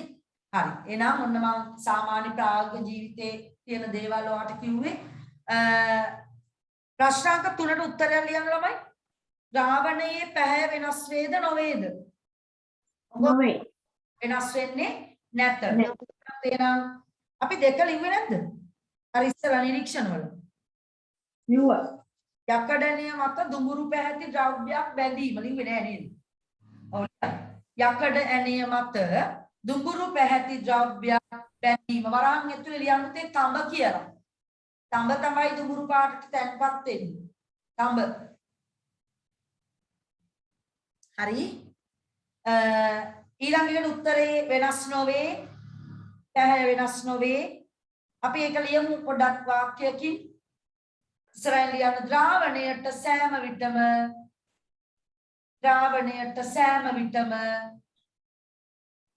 Cu දෙක ධන අයන උඩින් ලියන්න තේ දෙක ධන මේවා අයන ආරෝපණයක් තියෙනවා නම් ඉලක්කමක් තියෙනවා නම් අයනයක් ධන අයනයක් හදන විදිය 10 පන්තියේදී කියලා දෙන්න අයන හදන විදිය Cu දෙක ධන අයන පැමිණීම නිසා නේද වෙනස් වෙන්නේ නැත්තේ ඇයි ඔයා දන්නවා තඹ තහඩුව දිය වෙවි නිරන්තරයෙන් කොපායන මාධ්‍යයට එනවා නේද මේක ගෑවුනාට මේක දිය වෙවි එනවා ඒ නිසා පාට වෙනස් වෙන්නේ නැහැ හරිනේ සිදුවන නිසා හරි ඔන්න මයි පුතේ නම් මම කතා කරපු දේ විද්‍යුත් ලෝහාලේපනයක් කරගන්නේ කොහොමද කියලා පැහැදිලි දෙන විද්‍යුත් ලෝහාලේපනයක් කියන්නේ මොකක්ද කියන්න බලන්න මට කියන්න බලන්න මැට්ටෙක් ඉන්නවනේ පන්තියේ නේද මැට්ටක් මැට්ටක් අක්දා හරි මැට්ටෝ නෑ පන්තියේ හොඳේ ඔක්කොම ඉන්නේ ආයි හොඳ සුපිරි නේද මැටි කට්ටිය කොහෙද ඇත්තෝ මේම උගන්වද්දි මැටි වෙනවා ළමයි නේ හරි පුතේ මේ ඔන්න විදුලි ලෝහාලේපනයක් කියන්නේ නම් මොකක්ද කියලා ඇහුවොත් විදුලිතය යොදාගෙන කිසියම් ලෝහයක් වෙනත් පෘෂ්ඨයක් මත ආලේප කිරීමට අපි කියනවා විදුලි ලෝහාලේපනය. පැහැදිලිද? විදුලිතය යොදාගෙන කිසියම් ලෝහයක් වෙනත් පෘෂ්ඨයක් මත ගල්වනවා. ඒකට කියනවා ළමයි විදුලි ලෝහාලේපනය. පුතේ කොහොමද එනම් විදුලිය මගින් ගැල්වීම විදුලි විච්ඡේදනයේ භාවිත අවස්ථාවක්. එහෙනම් අද දවසේ මම ඔයාලට 3 දෙනෙක් කතා කරා. 3 දෙනෙක් ඉගැන්නුවා. එකක් කරන විදිය සුපිරියටම ඉගැන්නුවා. තවත් සුපිරියට උගන්වනවා 11 පන්තියේදී. ආයි සමීකරණ ලියලා අරම ගොඩක් තියෙනවා පුතේ. වැඩ ගොඩයි. හරිද? පෝස්ටික් සෝඩා නිෂ්පාදනය කරන්න විදුලි විච්ඡේදනය යොදා ගන්නවා කිව්වා. ලෝහ නිස්සාරණය කරන්න විදුලි විච්ඡේදනය ඕනි කිව්වා. ලෝහ ආලේපණයට විදුලි විච්ඡේදනය ඕනි කියලා ඔන්න මතක තියාගන්න. හරි අපි තවදුරටත් කතා කරන්නේ විදුලි විච්ඡේදනයේ ලෝහ ආලේපණය සම්බන්ධයෙන් මේ විදියට ලෝහයක් යම්කිසි වස්තුවක් මත ගල්වද්දී ඒක උදේ ඉහළ ආලේපනයක් විය යුතුයි. හරිද? එහෙම වෙන්න නම් අපි මොනවද කරන්න ඕනේ කියලා ඔයාගෙන් අහනවා. මම නෙමේ ගොඩක් වෙලා විභාගෙදී අහනවා. මේක ගුණාත්මක බවින් උසස් විද්‍යුත් ලෝහාලේපනයක් කරන්නේ කොයි විදියටද කියලා. හරිද? එහෙම දැනගන්නේ කොහොමද? ඒක ඇත්තටම හොඳ උසස් මට්ටමේ ආලේපනයක්ද? ඔයා දැක්කම උතේ අර ඉස්සෙල්ලා කාසිය හීරුව අතින් ගැලවුනේ නේ. අන්න උසස්.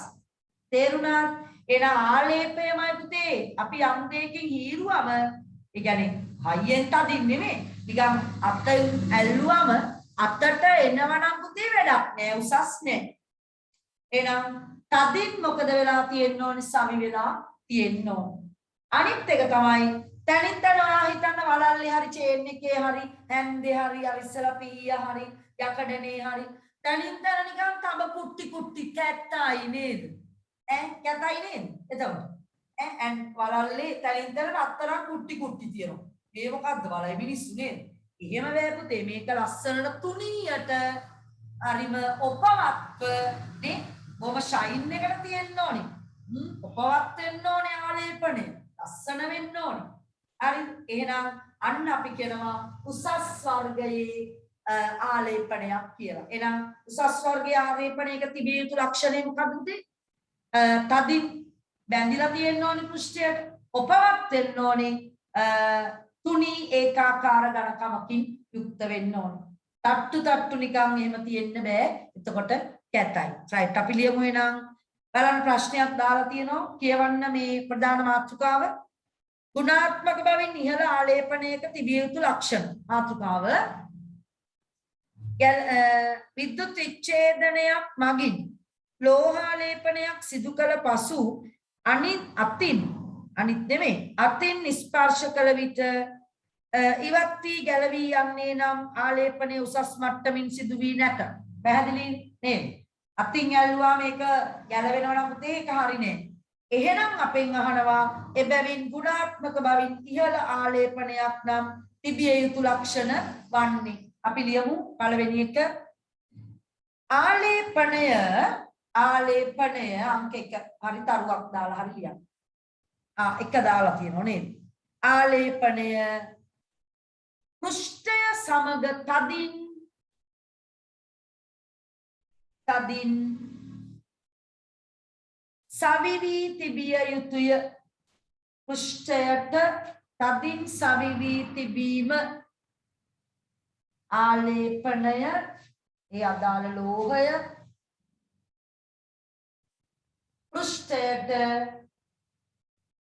තදින් සවිවි තිබීම තිබිය යුතුය නැත්නම් තිබීම දෙක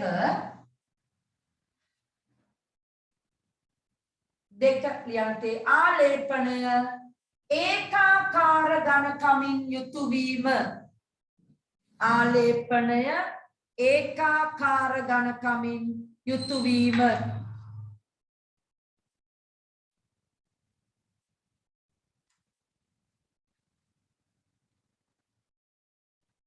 ආලේපනය ඒකාකාර ඝනකමින් යුතු වීම. ඊළඟ ආලේපනයේ අංක 3 ඔප්පවක් තිබිය යුතුයි. හොඳ ලස්සනට තියෙන්න ඕනේ නිකන් නීට් එකට නේද? ඔයගොල්ලෝ වචනේ නීට් කියන්නේ. නීට් එකට තියෙන්න ඕනේ. හරි නිකන් වල්බී වෙලා, කැත වෙලා, කළු වෙලා එහෙම බෑ. අපි ලෝහයක් නේ ආලේප කරන්නේ නම් හොඳ දිස්නට තියෙන්න ඕනේ. නේ ඔප්පවක් කියන්නේ ඒක. ඔප්පවක්ව තිබිය යුතුය. අන්න බලන්න තේ මම පෙන්නනේ බලන්න. ඔය ඉස්සර කාලේ ගොඩක් වෙලාවට ගෙවල් වල දැනුත් තියෙනවා නේද? නිකල් වගේ ලෝහ ආලේපනය කරලා නේ තියෙන්නේ හැඳි ගෑරුප්පු ඒවා නිකල් ගොඩක් වෙලාවට නේද? නිකල් කියන ලෝහය. මලකඩ කන්නේ නැහැ පුතේ. එතකොට ඔය අතීතයේ තිබිච්ච සමහර ඔය රජමාලිගාවල එහෙම තියෙනවා. අපේ ඔයාලගේ තියෙන ගෙවල් වලත් ඇති. තඹ වලින් හදපු එහෙම නැත්නම් පිත්තල වලින් හදපු නේ එක එක භාණ්ඩ පිත්තල පහන් ඊළඟට ඔය පන්සල් වල තියෙන පුතේ තඹ වලින් හදපු අර මොකද්ද බලඳන්නේ මොකේද තඹ පාත්‍ර ඒ වගේ විවිධ උපකරණ තියෙන පුතේ ලෝහ වලින් හදපු. ඉතින් මේවා නැවතත් ඔපමට්ටම් කරලා ගන්න නම් අන්න අපිට පුළුවන් විද්‍යුත් විච්ඡේදනයක් කරන්න. හරිද? ඒකේ වටේ යකඩ පාත්‍රයක් නම් ඒක රත්තරන් කරන්න පුළුවන්. හරිද? යකඩ ට්‍රේ එකක් තමයි පුතේ ඒක නිකල් ආලේප කරන්න පුළුවන්. පැහැදිලිද? එතකොට මොන හරි යකඩ පිහියක් නම් ඒක සුදු යකඩ නැත්නම් අර ස්ටේන්ලස් ස්ටීල් මල නොබැදෙන වාණේ. ඒ කියන්නේ මල නොබැදෙන වාණේ හදන්නේ ක්‍රෝමියම් කියන ලෝහයයි ක්‍රෝමියම් සුදු පාට දිස්නයක් කියන්නේ පුතේ ක්‍රෝමියම් කියන ලෝහය Cr ඊළඟ නිකල් Ni නිකල් හරි මෙන්න මේ ලෝහ දිලිසෙනවා. ඔය ස්ටේන්ලස් ස්ටීල් පතුරු තියෙනවා ඔයගොල්ලන්ගේ ගෙවල් වල. පතුරු බලන්නකො චූටියට කොටලා තියෙන ස්ටේන්ලස් ස්ටීල් කියලා. මල නොබැදෙන වාණි. ඒතකොට යකඩ තමයි යකඩ මත උතේ ස්ටේන්ලස් ස්ටීල් කියන ඒවා මල නොබැදෙන වාණි වලින් තමයි ඒක හදලා තියෙන්නේ. පැහැදිලිද? ඉතින් ඔන්න ඔය දේවල්. ගුණාත්මක බවින් ඉහළ ආලේපනයක් සිදු කරන්නේ කෙසේද? හොඳට අහගන්න. කොහොමද අපි එහෙම ගුණාත්මක බවින් ඉහළ ආලේපනයක් සිද්ධ කරන්නේ? පුතේ මම ආයි යනවා මෙන්න මේ අපේ කෝෂයට යමු පොඩ්ඩක් මේකේ. පොඩ්ඩක්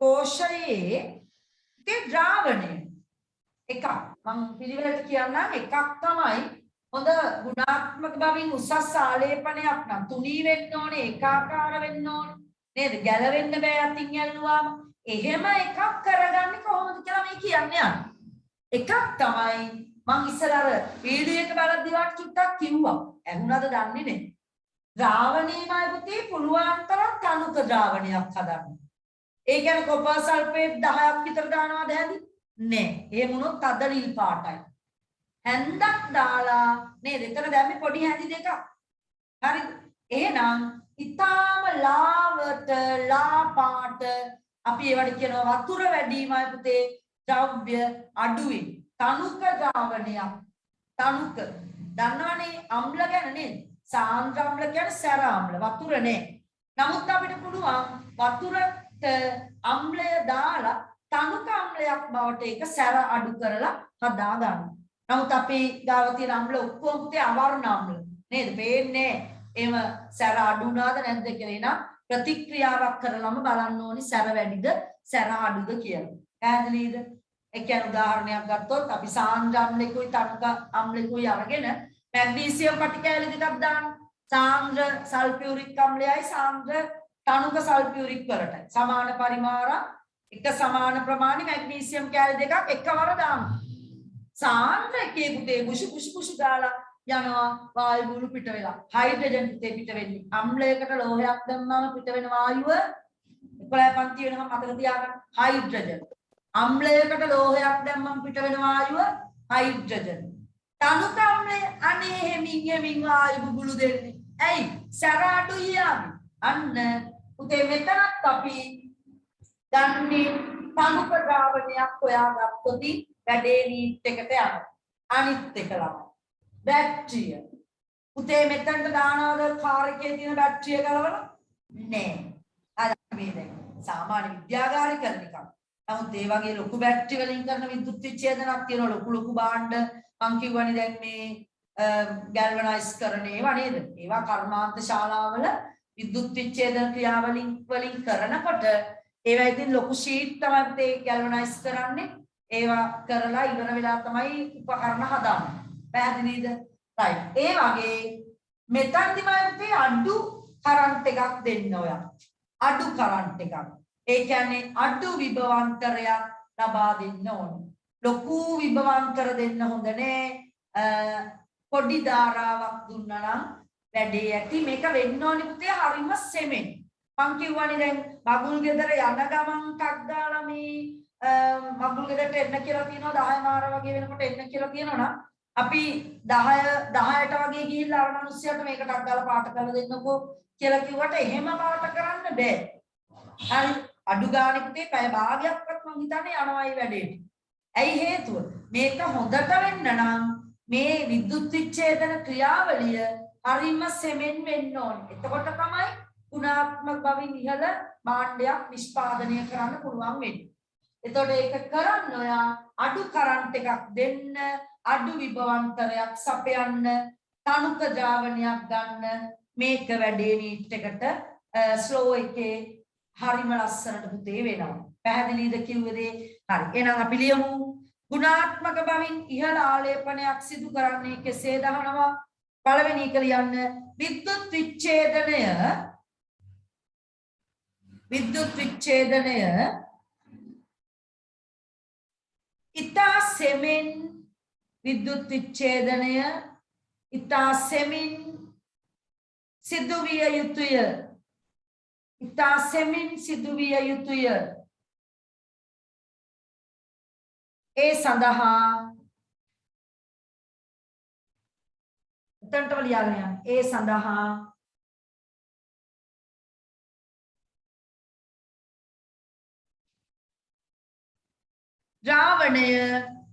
ද්‍රාවණය තව විද්‍යුත් විච්ඡේදය ඒ සඳහා ද්‍රාවණය පැන මාරු කරලා ඉවත් කමන්නේ. ඉතා තනුක විය යුතුය. ඉතා තනුක විය යුතුය. ඉතා තනුක විය යුතුය. දෙක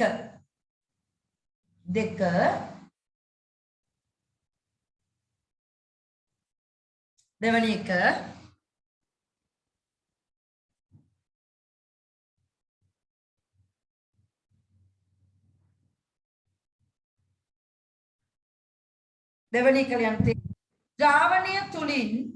ද්‍රාවණය තුලින් ඉතා අඩු විද්‍යුත් ධාරාවක් යැවීම. ද්‍රාවණය තුලින් ඉතා අඩු විද්‍යුත් ධාරාවක් යැවීම. ද්‍රාවණය තුලින් ඉතා අඩු විද්‍යුත් ධාරාවක් යැවීම.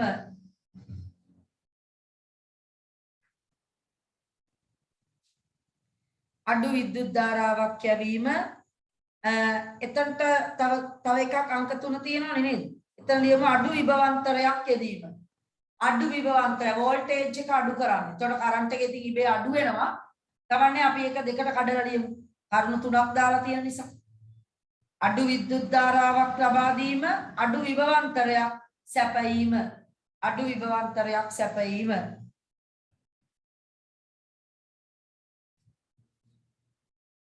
Simple B.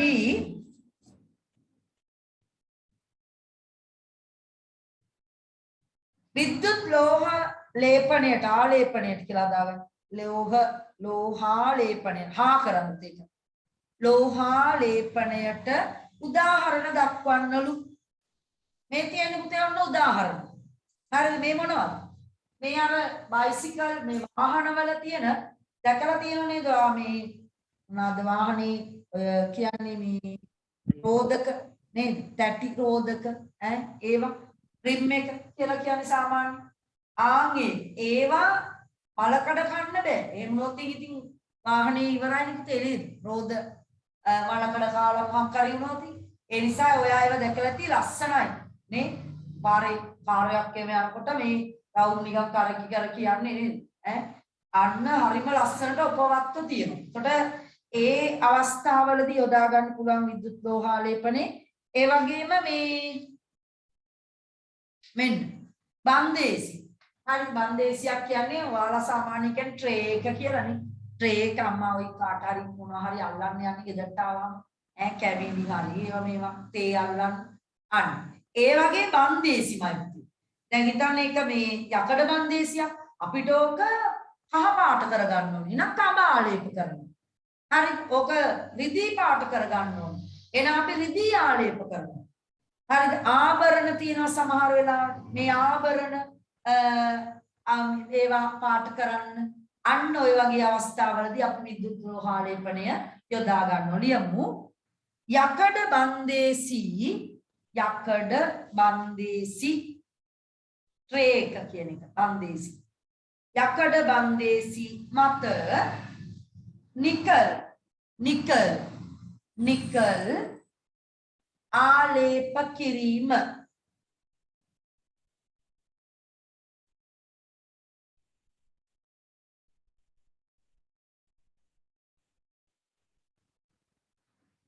දෙක පැරණි ආභරණ මත ටිකක් නිකන් පරණ වෙලාවට මං කිව්වේ ඒ වගේ ඒවා පැරණි ආභරණ මත සමහරවිට මාතු රත්තරන් කියන්නේ රත්තරන් මල්ලිද නේද මාතු රත්තරන් කියන්නේ රිදී වගේ. නමුත් රිදී මාලයක් රන් කරන්න පුළුවන්. රත්තරන් පිටින් ගාලා විකුණනෝ වෙන ගානට. එහෙම බෑ ඉතින් බර අහු වෙනවා.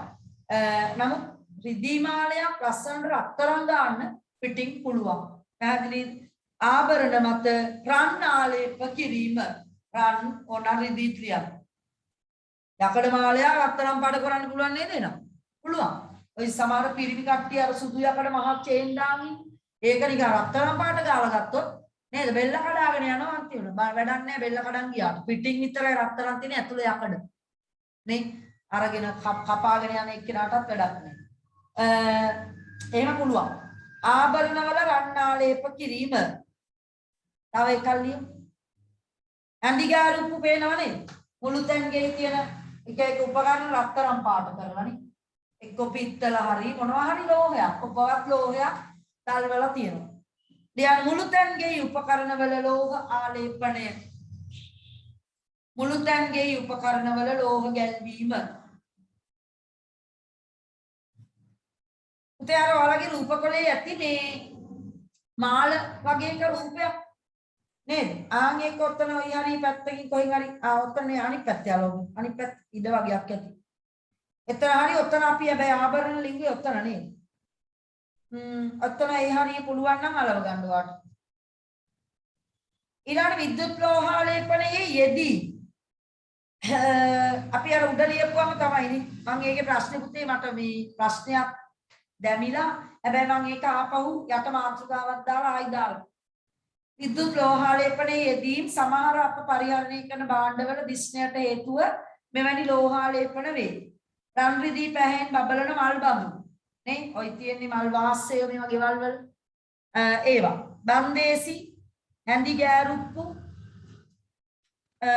ඊළාට එහා පැත්ත හරවන්නේ 8 වෙනි පිටුවට වාහන කොටස් වල මල බැඳීම වැළැක්වීම සඳහා ඒ මත විද්‍යුත් ලෝහාලේපනය මගින් තුනී ලෝහ ස්තරයක් ආලේප කිරීම මේවා. මෙන්න මේවා. එසේ ආලේප කරනු ලබන ලෝහ වර්ග නම් දීලා තියෙනවා කොපර් කියන්නේ Cu සංකේතේ සිල්වර් Ag ආජන්තුම් මතකයිනේ ලතින් නාමය නේද ගෝල්ඩ් අවුරම් Au නිකල්මයි ක්‍රෝමියම්මයි ආලේපනයේ සිදු ඒ ටිකට හයිලයිට් කරලා මොනවද අපෙන් ඇහුවොත් ආලේප කරන ලෝහ දෙකක් නම් කරන්න කිව්වොත් ඔයාලට රත්තරන් ලියන්න නේද නැත්නම් ගෝල්ඩ් Au රිදී Ag තව ගල් වෙන ලෝහ දැන් සෝඩියම් මෙහෙම ගන්නවද සෝඩියම් ගාන තිය අතේ තියාගන්න බෑ වතුරට දැම්මම ගිනි ගන්නවා. ඒ වගේ ලෝහ අපි ආලේප වලට යොදාගන්නේ නෑ. හොඳේ. මොලේ තියෙන්න ඕනේ ඉතින් පාවිච්චි කරන්න.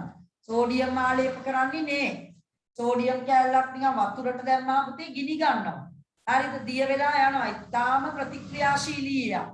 ඒ වගේව නේ. නමුත් අපි නිකන් මේ රිද්දි රත්තරන් මාලයක් දැන් ඔයාලගේ කන් වල ගෑන ළමයි කරාබු තියනවනේ. නාද්දි ඕවා මේ මොකොත් වෙනවද නේ? නේ? කුණු තියනවා නම් ඔන්න කුණු ටික මේ අයින් වෙලා යනවා. එහෙම නැතුව මේ කරාබුයි කෑල්ලක් ක්ෂය වෙලා දිය වෙලා යනොත් සබන් ගෑවම වතුරට එන්නේ. හරි. එහෙම අක්‍රීය බොහොම සක්‍රියතාවයේ අඩු ලෝහ තමයි තේ රත්තරන්, සිල්වර්, නිකල්, ක්‍රෝමියම් ඒවා වගේ ඒවා හොඳේ. ආලේපනය සිදු කරන පෘෂ්ඨයේ නොමැති. තේරුණා ඒ ප්‍රශ්නේ හොඳට තේරුම් ගන්න. ඒකට ප්‍රශ්න අංකයක් දාගන්න තියෙන 3 කියලා දාන්න. ආලේපනය සිදු කරන පෘෂ්ඨයේ නොමැති නමුත් ආලේප කරන ලෝහයේ පවතින. අපි ආලේපය කරන පෘෂ්ඨය යකඩ කියලා හිතමු. යකඩ මත ඔයා රත්තරන් දාමු. අන්න ඒක කියන්නේ හොඳේ ප්‍රශ්න තේරෙනවනේ ආලේපනය සිදු කරන පෘෂ්ඨයේ නොමැති. ඒ කියන්නේ යකඩවල නොමැති. නමුත් ආලේප කරන ලෝහයේ පවතින ගුණාංග. මලකඩ කන්න බෑනේ. ආලේප කරන එක්කෙනා මලකඩ කන්න බෑ. ඒ කියන්නේ මලකඩ කෑමේ උපරිමයට කියනවා පුතේ විකාදනය කියලා. ඒ කියන්නේ මොකද්ද විකාදනය? ඔයා මතක් කරන්නකෝ ඔය මලකඩ කාපු තකරමක් අපි හිතමු නේ. තකරමක් අපි ඔයා ගිහින් දුරු පාට මලකඩ කාපු තැනක් අතින් එමීට අල්ලනවා. අතට මෙන්න ගොලේ ගැලවි එනවා. දුමුරු පාට ඩොට් ඩොට් නිකන් මේ මොනවාද පොඩි පොඩි කෑලි කැඩිලා අන්න පුතේ විකාදනය කියන්නේ ඒක. මල බැඳිලා මල බැඳීමේ උපරිමයට ගිහිලා විකාදනය. එහෙම වෙන්න බෑ අපි මේ ලෝහාලේපනයට ගන්න එකදු ලෝහයක්වත්. පැහැදිලිද? විකාදනය බෑ. ඊළඟ බොහොම ලස්සන වෙන්න ඕනනේ නේද? ලස්සන වෙන්න ඕනේ. සිත් ඇද ගන්නා සුළු වෙන්න ඕනේ. පැහැදිලිද? ඔපවක් වෙන්න ඕනේ. ඊළඟට අපි ඒක නිකන් බැලුවම මාර ලස්සන නිකන් මනා නිමාවක් තියෙන්න ඕනේ මේ අදාළ ලෝහය. ඊය යකඩයක් දිහා බැලුවම නිකන් හරිනේ වගේ නේද? යකඩ දිහා කැතයි. එහෙනම් ඒවා හරිනේ. මනා සිත් ඇද ගන්න පුතේ යකඩ භාජනයක් අපි දැක්කම. නමුත් රත්තරන් භාජනයක් දැක්කම නේද? පිත්තල භාණ්ඩයක් හොඳ ඔපවත් වෙච්ච දැක්කම ලස්සනයි. එහෙනම් ඒ වහන්නේ ලියමු. විකාදනයට ලක් නොවීම විකාදනයට ලක් නොවීම විකාදනයට ලක් නොවීම ඒ ලෝහයේ තියෙන ගුණාංගයක් ගන්නාසුළු පැහැය සිත් ඇද ගන්නාසුළු පැහැය සිත් ඇද ගන්නාසුළු පැහැය හරි සිත් ඇද ගන්නාසුළු පැහැය ඔපවත් වීම නේද ඔපවත් හතරක් තියෙනවා මනා නිමාවක් ලියනවා මනා නිමාව තව බලන්න ඔයාලට මතක් වෙනවද කියලා ඒ වගේ ලෝහ වල තියෙන ලක්ෂණ මලකඩ කන්නේ නේ රසායනික ද්‍රව්‍යත් එක්ක ප්‍රතික්‍රියා වගේ මේවා වෙන්නත් බෑ නේ ඒ වුණොත් අවුල්නේ වැඩි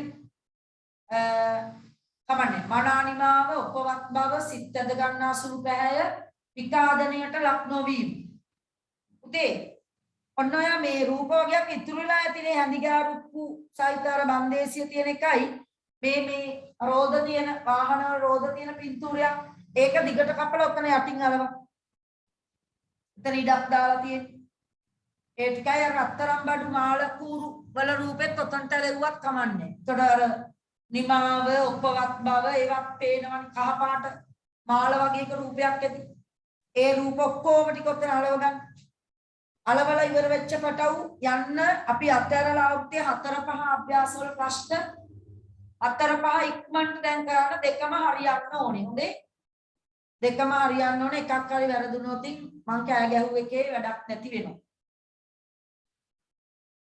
4යි 5යි කරන්න රූප අලවලා ඉවර වෙලා හරි පස්සේ හරි රූප අලව ගන්න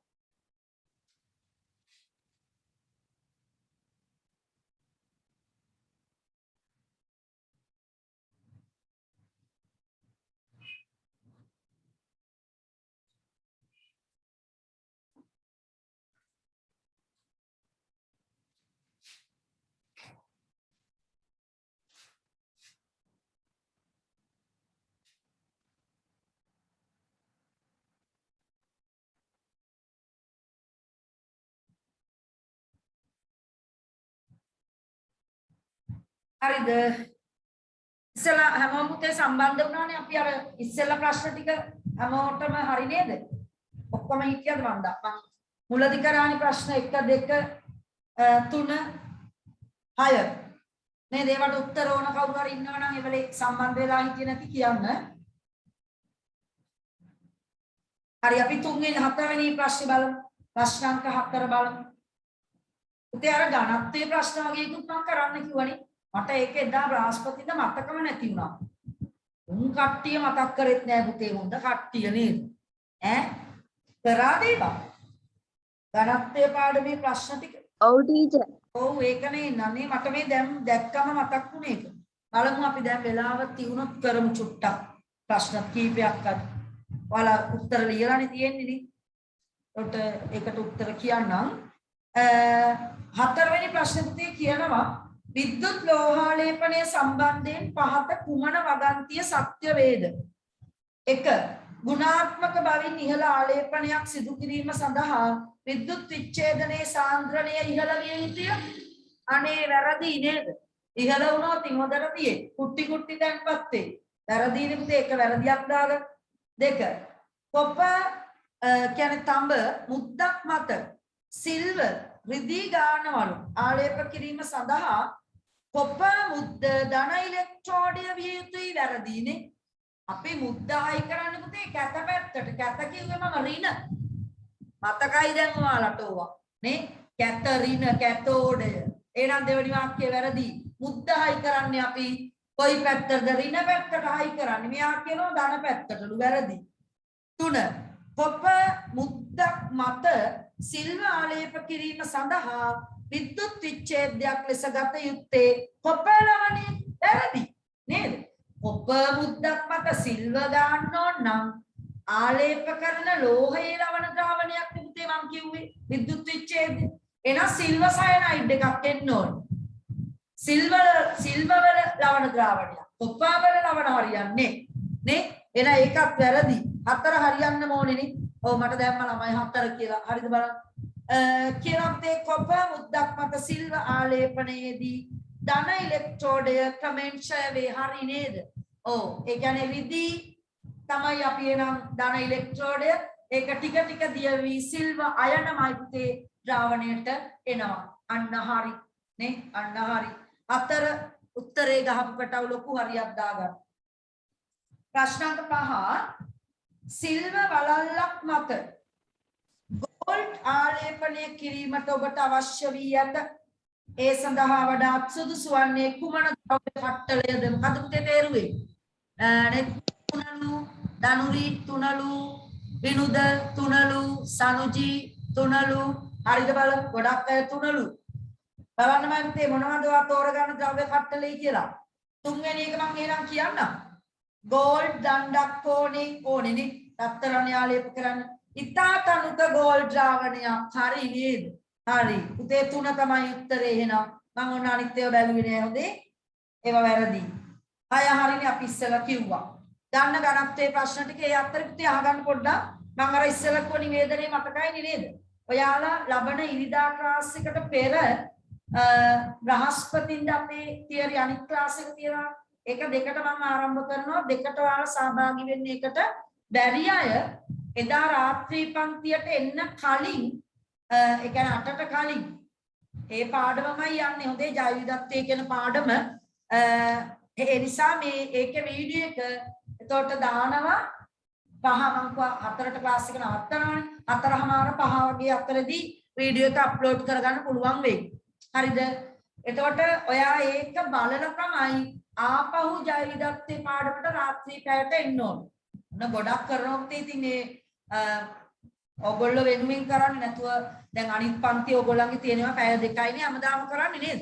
ඈ මාත් දැන් පැය 2 තමයි. ඒ වුණාට අපේ පේපර් ක්ලාස් එක තියෙනවා. ඒවා නොමිලේ කරන්නේ ඔයාලට. එතකොට දැන් තව දවසක් පුතේ වෙනම දාලා තියෙනවා. තව පැය 2ක් සිකුරාදා. එතකොට සිකුරාදා උදේ පැය 2 තියෙනවා. බ්‍රහස්පතින්දා රාත්‍රී පැය තියෙනවා. තව පැය 3යි. එතකොට ඔයාලගේ සාමාන්‍ය තියරි වෙලාවයි පැය 5ක්. සතියට පැය 5ක් ඔයා ඉගෙන ගන්නවා විද්‍යාව. හරිද? එහෙම කරලා තමයි ඉතින් පොත ඉවර කරන්න වෙන්නේ. පොඩි සපෝට් එකක් දෙන්න. මොකද නැත්තම් කෑලි කෑලි හලාගෙන අපි 10 පන්තියට ගිහිල්ලා වැඩක් නැහැ. පැහැදිලිද?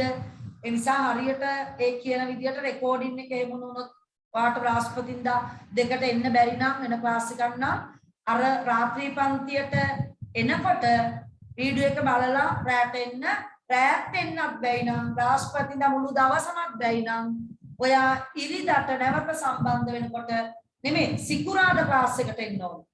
හරිද? එතන නවත්තපු තැන ඉඳන් සිකුරාදා උදේ 8:10 කරන්න. මේ පාඩම. හරිද? ඒ නිසා ඒවට සම්බන්ධ වෙන්න බැරි අයට සියලු දෙනාට රෙකෝඩින් එක දානවා. කොහොම හරි පුතේ පාඩම ඉතින් ඔයා දැන් දන්නවනේ ලොකු ළමයිනේ 9 කියන්නේ නේද?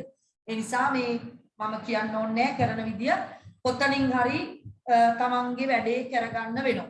හරිද? පාඩම කොතනින් හරි වීඩියෝ එකෙන් හරි සජීවී වෙවිලා හරි පාඩම කරගන්න. හරි. එතකොට මේ ඔන්නේ නිවේදන ටික දුන්නේ ලබන මාසය ගැන. තාම ටියුට් එක මම හදාගෙන යනවා. දැන් ඇඳිලි නීතිය ලොක්ඩවුන් අරවයි මේවයි ගොඩක් තියෙන නිසා ගොඩක් හෙමින් හදනවා ටියුට් එක. නමුත් අපි ලබන මාසේ පන්ති තියනවා. ඉතින් මේ තව වැඩ තියෙනවානේ. එතනදි මම මේ කතා කරන්නේ අනිත් 10 13 14 පාඩම් තමයි ඊළඟ ටියුට් එකේ තියෙන්නේ. හරිත සංකල්පය සහ ආලෝකයේ පාඩම. තරංග පාඩම අති වැදගත් පාඩම මොන පන්තියටද 11 පන්තියට. හරිද? අඩිතාලම දාන්නේ 9 පන්තියේදී ආලෝකයේ පාඩමේ. ඒ නිසා ඔබ සම්බන්ධ වෙන්න ඕනේ. ඒකට ඒකට ආලෝකයේ ටියුට් එක තමයි ඔයාලට ලබන මාසයට ලබා දෙන්නේ. ඒක දැම්ම එන්න එපා. තාම මම ලියමින් ඉන්නේ ආලෝකයේ පාඩමේ ටියුට් එක. අද රාත්‍රී ගොඩක් වෙලාවට ලියලා ඉවර කරනවා. print කරලා බලමු ඒක දී ගන්නේ කොහොමද කියලා ඔයාලට ලොක්ඩවුන් එකත් එක්ක ඒවට පාරේ මිනිස්සු යනවා ඉතින් පරිස්සමෙන් ඇවිල්ලා ඉන්නොත් බලමු නේද අරගෙන යන්න පුළුවන් වුණොත් එහෙනම් මම පුතේ මේ ගණත්වය පොඩ්ඩක් ගන්න බලමු සමහර ළමයි ටික දෙනෙක් ගියා 5 දෙනෙක් විතර රන්තියක් වෙන්නේ නැති නේද ගණත්වයේ උත්තර ටික මම ටක් ගාලා කියන්නම් ඔයාලට ගණත්වය කරපු කට්ටිය කරපු නැති කට්ටියක් ඉන්නවා හොඳයි කරපු නැති කට්ටියක් ඉන්නවා පළවෙනි එක ලේසි රුත්තේ දී යටි පිළිතුරු අතරින් වාගේ පොතේ ඔයා කරලා නැති ලියන පොතේ බලන්න කරේ නැත්තම් ප්‍රශ්න අංක දාලා හරි ලියා ගන්න නැත්තම් පෙළ පොතේ හරි ඉඳ ගහ ගන්න ධනත්වයේ අන්තර්ජාතික ඒකකය කියන්නේ මොකද්ද ස්කන්ධය වලින් අන්තර්ජාතික ඒකකය කිලෝග්‍රෑම් යටට එනවා පරිමාව ධන මීටර එහෙනම් කොහොමද එන්නේ kg m ඍණ 3 ධන මීටරයට කිලෝග්‍රෑම් කීයද උත්තරේ 3 හරි තුන්වෙනි පිළිතුර ප්‍රශ්න අංක 2 වෙනස් ද්‍රව වර්ග 4ක දීලා තියෙන මේ ස්කන්ධය දීලා තියෙනවා 8000 බැගින් වූ සමාන ස්කන්ධ ඇත වෙනස් ද්‍රව වර්ග 4ක් නේද ඒවායේ පරිමා පහත පරිදි වේ බලන්නකෝ මොනවද පරිමාවල් කියලා දීලා තියෙන්නේ පරිමාවල් දීලා තියෙනවා ඒ කියන ද්‍රවයේ පරිමාව දීලා තියෙනවා 12යි ඝන මීටර. ඒක ගන්න කෙටි ක්‍රමයක් තියෙනවා කියලා දෙන්න බලාගෙන ඉන්න. B වල පරිමාව දීලා තියෙනවා අපිට 10යි. 10යි ඝන මීටර කියනවා. C වල 8යි ඝන මීටර. D වල අපිට දෙනවා 6යි ඝන මීටර කියනවා. එතකොට මේ ද්‍රව මේ උපකරණ හතරෙම ස්කන්ධ පරිමා වෙනස් වුණාට ස්කන්ධ 8000යි නේද කිලෝග්‍රෑම් 8000යි හැබැයි පරිමාවනේ වෙනස් නේ අපේ මොකක්ද අහන ප්‍රශ්නේ මොකක්ද අහන්නේ මේවායින් ධනත්වය වැඩිම ද්‍රවය වන්නේ කුමක්ද කියලා අහන්න වැඩිම ධනත්වයක් තියෙන එක්කෙනා ධනම් හද ඉන්න දෙයක් නේ සමහර වෙලාවට ස්කන්ධය බෙදීම පරිමාව කියලා දාලා 8000 බෙදීම 12 8000 බෙදීම 10 8000 බෙදීම 8 8000 බෙදීම 6 බහු වර්ණ වල ඉතින් ඔච්චර නට ඉන්න විදියක් නෑ හොඳේ නේද එහෙම නටන්න නැතුව උත්තරේ ගන්න විදිය තමයි සමීකරණය තමයි ඝනත්වය සමානයි ස්කන්ධය බෙදීම පරිමාව ඔන්න බලන්න ස්කන්ධය නියතයි මම මේක පොදු කරන්න. එයා නියතයි. ඔයාලට මම ලේසි ක්‍රමයක් කියලා දෙන්නම්. මම මෙතන ලියන්නම් දෙන්නේ. ධනත්වය සමානයි ස්කන්ධය බෙදීම පරිමාව. ඒ ගණිත සංකල්පයක් තියෙනවා මෙන්න මෙහෙම. හරි මේ උඩ තියෙන රාශිය අපි හිතමු වැඩි වුණා කියලා ස්කන්ධේ අනිවාර්යෙන් අදාළ මේ පැත්තේ සමාන ලකුණෙන් මේ පැත්තේ තියෙන එක්කෙනා ඒ වගේම වැඩි. මෙයා අඩු වුණොත් මෙයාත් අඩුයි. අපි ඔබට ගණිතයේදී කියනවා අනුලෝම සමානුපාතයක්. එයාට මොකද වෙන්නේ අරයටත් ඒකමයි. හැබැයි අරයි ඉන්න කෙනාට යම් දෙයක් වෙනවද ඒකේ විරුද්ධ දේ වෙන්නේ. ඔන්න පුතේ රහස. ඒ කියන්නේ මයිතේ පරිමාව අඩුම අවස්ථාවේ තමයි ධනත්වය වැඩි. ඔන්න කෙටි ක්‍රම. ලියා ගන්න පැත්තට සමීකරණ ලියන්න මයිතේ ඔයා.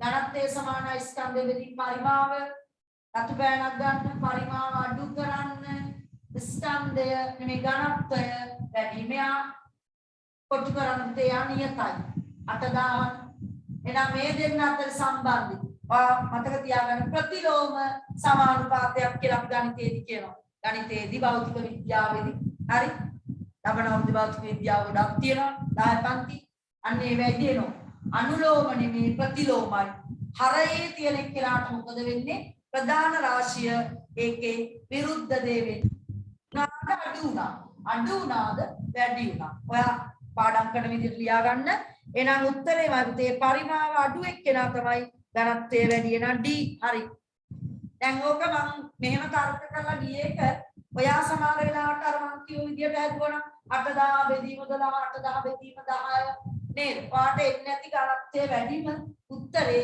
6 දාපු අවස්ථාව. බලන්න ඒවත් හොඳේ. අදලත් බලන්න ඉතින්. ගන්න. ප්‍රශ්නාංක 3. ද්‍රවයක ඝනත්වය පිළිබඳ පහත ප්‍රකාශ සලකා බලන්න. A. ද්‍රවයක ඝනත්වය ද්‍රව ස්කන්ධය මත රඳා පවතී හරිනේ නේද? සමීකරණයේ තියෙනවාද යම් කිසි රාශියක් උදේ අදාළ එක්කෙනාට බලපාන. එහෙනම් ඝනත්වයට බලපාන්නේ මොනවද? ස්කන්ධය සහ පරිමාව. ද්‍රවයක ඝනත්වය ද්‍රව පරිමාව මත රඳා පවතී හරි. C ද්‍රවයක ඝනත්වය ද්‍රව වර්ගය මත රඳා පවතී හරිනේ නේද? ඝනත්වය භූමිතල වල ඝනත්වය එක, ජලයේ ඝනත්වය එක. එහෙනම් තේ ABC සියල්ලම ඔක්කොම හරි. සත්‍ය ප්‍රකාශය ABC සියල්ලම ප්‍රශ්නාංක 4ක් ඔන්න අර වගේ එකක් නේද? ප්‍රශ්නාංක 4ක් ඒ වගේ එකක්. තර්ක කරලා තනියෙන් උත්තරේ ගන්න බලන්න. සමීකරණය හරහා ඔයා හිතන්න. වෙනත් ද්‍රව වර්ග 4ක ඔන පරිමාව සමානයි දැන් නේද? බැගින් නු සමාන පරිමායත එම ද්‍රවවල ස්කන්ධ පහත වේ. P වල 400යිලු Q වල 500යිලු R වල 550යිලු S වල 600යිලු මොකක්ද දාන්නේ මේවායි ධනත්වය අඩුම ද්‍රවය වන්නේ එහෙනම් ඔයාට අදාළ කියන්නේ අඩුම ස්කන්ධය තියෙන එක නේද? ඇයි? ලවයනේ පුතේ. ස්කන්ධයට මොකද වෙන්නේ? මෙයාටත් ඒකමයි වෙන්නේ. ස්කන්ධය වැඩිද ධනත්වය වැඩි. ස්කන්ධය අඩුයිද ධනත්වය අඩුයි. ආයිලියන්ගේ සමීකරණ ඕම දාගන්න පාට දෙකක් ගන්න. මේ පෑනින් වැඩි කරා නම් ඒ පෑනින්ම වැඩි කරන්න අනිත් පැත්ත. තව පාට පෑනකින් අඩු කරනවා වෙන්නන් අඩු. මේක ඊතර තේරෙනවනේ නේද? මේ පැත්තත් අඩුයි. එහෙනම් උත්තරේ කීයද? කීයේ ගන්නේ? P ද Q ද R ද S ද? අඩුම ධනත්වයේ අඩුම කීයකටම 400 නේ P. හරි P. හොඳයි. දැන් පුළුවන් නේ. දැන් ගණන් හදන්න නැතුව මනෝමයෙන් තර්ක කරලා ආයි නියමයි නේද? ෂෝක් දැන් P තමයි පුතේ උත්තරේ. P තමයි උත්තරේ. ප්‍රශ්නාංක 5 වෙනස් ද්‍රව වර්ග 4ක සමාන ස්කන්ධ සර්ව සම භාජන 4කට දමා ඇති අයුරු රූපේ දැක්වේ. ද්‍රව වර්ග වෙනස් වූ සමාන ස්කන්ධ හැබැයි 4ක සමාන ස්කන්ධ සර්ව සම භාජන 4කට දමා ඇත. මොකද අහන්නේ? රූපේ තියෙනවා ඔන්නෝම දීලා තියෙනවා රූප ටික. පැහැදිලි නේ? KLMN. මේවා ස්කන්ධ තමයි පුතේ නෑ. වෙනස් ද්‍රව වර්ග 4ක සමාන ස්කන්ධ. ස්කන්ධ සමානයි. හැබැයි ඔයාලට පේනවා මේ පරිමාවල් වෙනස් නේ. පරිමාවල් වෙනස් වෙලා තියෙනවා. මෙම ද්‍රවවල ධනත්ව ආරෝහණ පිළිවෙල නිවැරදිව දක්වා ඇත්තේ කුමන වර්ණයේද? කීයද? අර විදිහටම තෝරන්න. ස්කන්ධ සමානයි පරිමා වෙනස්. එහෙනම් පරිමාව අඩු එක්කෙනා තමයි පුතේ ධනත්වය වැඩිම. උත්තරේ 3ලු. අනිත් අයත් මොකද කියන්නේ? බලමු අපි උත්තරේ 3. මෙන්න මෙහෙම තියෙන්නේ. n මේ පැත්තට කට වහලා තියෙනවා මේ පැත්තට ඇරලා l. l ට වැඩිය m වල ඝනත්වය අඩුයි. මෙයාට වැඩිය පුතේ m වල ඝනත්වය අඩුයි. වැඩිම ඝනත්වය තියෙන k වල. ඇත්තද බලන්න? k වල තමයි ඝනත්වය වැඩිම. පරිමාව ඒකද උත්තරේ. ස්කන්ධ සමානයිනේ. තර්ක ඝනත්වය එකේ ඝනත්වය සමානයි ස්කන්ධ බෙදීම පරිමාව. එහෙනම් ඝනත්වය වැඩිම වෙන්නේ පරිමාව අඩු වෙන්නේ. නේද? දැන් වෙන එක්කෙනෙක් දානවා 2. දෙවෙනි උත්තරේ මම උත්තර ලියන්නම් වාට පේන්නේ. තව එක්කෙනෙක් කියනවා 2 කියලා. කේවල අඩුම නේද? ඊළඟට m එයාට වැඩි l වල එයාට වැඩි n වල අඩක් හිතන්නේ 2 නේද? ඔව් වැඩිම පරිමාවක් තියෙන එකේ ඝනත්වය අඩුයි. වැඩිම පරිමාව තියෙන k වලනේ එහෙනම් ඝනත්වය අඩු මෙයා. ඊළඟට m නේ m දාගන්න පළවෙනි එක අඩුම ඝනත්වය k ඊට පස්සේ m ඊට පස්සේ l ඊට පස්සේ අවසානයේ පරිමාව අඩුමන ඝනත්වය වැඩි. හැබැයි මේගොල්ලන්ගේ ස්කන්ධ සමානයි. දැන් උදාහරණයක් ගන්න ඇති පුළුන් කිලෝ එකකුයි දැලි කිලෝ එකකුයි. ඔයා භාජන දෙකක දාන්න. දෙකම සමාන ස්කන්ධ හැබැයි පුළුන් ගොඩක් දාන්න වෙනෝනේ. දැලි දාන්න වෙනවද පුළුන් දාපු ගානටම නේ. ඒක ඔතන පෙන්නන්න. නේද? මේ සමහර විට k කියන්නේ පුළුන් වෙන්න පුළුවන්. හරිද? n කියන්නේ වෙන මොනවා හරි වෙන්න පුළුවන්. හරි මෙතන ද්‍රව තියෙන්නේ නේද? ද්‍රව වර්ග නැත්නම් ද්‍රාවණ. දැන් හරිද පුතේ තේරුණානේ? එහෙනම් උත්තරේ 2 තමයි 4 නෙමෙයි. අර ඉස්සෙල්ලා දාපු කෙනා වැරදි. එහා පැත්තට යන්න. ප්‍රශ්න අංක 6. සර්ව සම ද්‍රවමාන 4ක් ද්‍රව වර්ග 4ක් තුල පවතින ආකාරයේ පාප රූපේ දැක්වේ. මෙම ද්‍රව වලින් ධනත්වය වැඩිම ද්‍රවය හරි ලේසි. ධනත්වය වැඩි නම් එරෙන්නේ නැහැ. මතකනේ නේද? එහෙනම් තේ උඩ පාවෙලා තියෙන එක්කෙනා කවුද? you. very good. හරි. දැන් පුළුවන් නේද? හරි පුතේ you තමයි උත්තරේ you. උත්තරේ you. කිව්වා. ඔව් හරි කිව්වා. හරි. ඊළඟට තව ගණන් 3ක් තියෙනවා. දොඩම් යුස ද්‍රාවණයක් පිළියෙල කිරීමේදී ලැබුණු නිරීක්ෂණ පහත දැක්වේ. සීනි දැමීමට පෙර ද්‍රාවණයේ ගිලී පැවතුණු දොඩම් ඇට සීනි එකතු කරන විට ද්‍රාවණයේ මතු පිට පැමිණි මෙම නිරීක්ෂණයට හේතු කෙටිය. මේක දැකලා තියෙනවද ඔයගොල්ලෝ? ඇයි හේතුව? පුතේ මොනවා හරි දෙයක් දිය කරන්න ඒකේ ඝනත්වය වැඩි වෙනවා. ඝනත්වය වැඩි වෙනකොට අර දොඩම් ඇටවල ඝනත්වය ද්‍රාවණයේ ඝනත්වයට වඩා අඩුයි. මුලදී එහෙමනේ. ජලයේ ඝනත්වයට වැඩිය දොඩම් ඇට බරයි. ඒ නිසා යටට ගියා. නමුත් සීනි දිය කරනකොට ද්‍රාවණයේ උකු වුණා, ඝනත්වය වැඩි වුණා. ඒ නිසා දොඩම් ඇට ඉහළට පාවුණා. හරිද? ඔය සංසිද්ධිය ලියලා කියනවා නම් හරි. ඊළඟට 3 4 ගණන් දෙක අපි මං හිතන්නේ හැදුවා. ඝනත්වය ගැටලු කරද්දි මං ඒ දෙක දුන්නා වගේ මතකයි. දුන්නේ නැත්නම් අපි ඊළඟ දවසේ අදමු. හොඳේ? හදාගෙන එන්න. හරි. දැන් ළමයි ගිහිල්ලා 32යි ඉන්නේ. හරි. එහෙනම් මම නවත්තනවා. කිව්ව පණිවිඩ මතකයි බ්‍රහස්පතින්දා සම්බන්ධ වෙන්න බැරි අය වීඩියෝස් බලලා ඒව හදාගන්න. එහෙනම් සියලු දෙනාට සුබ දවසක් ප්‍රාර්ථනා කරනවා. ආයුබෝවන්.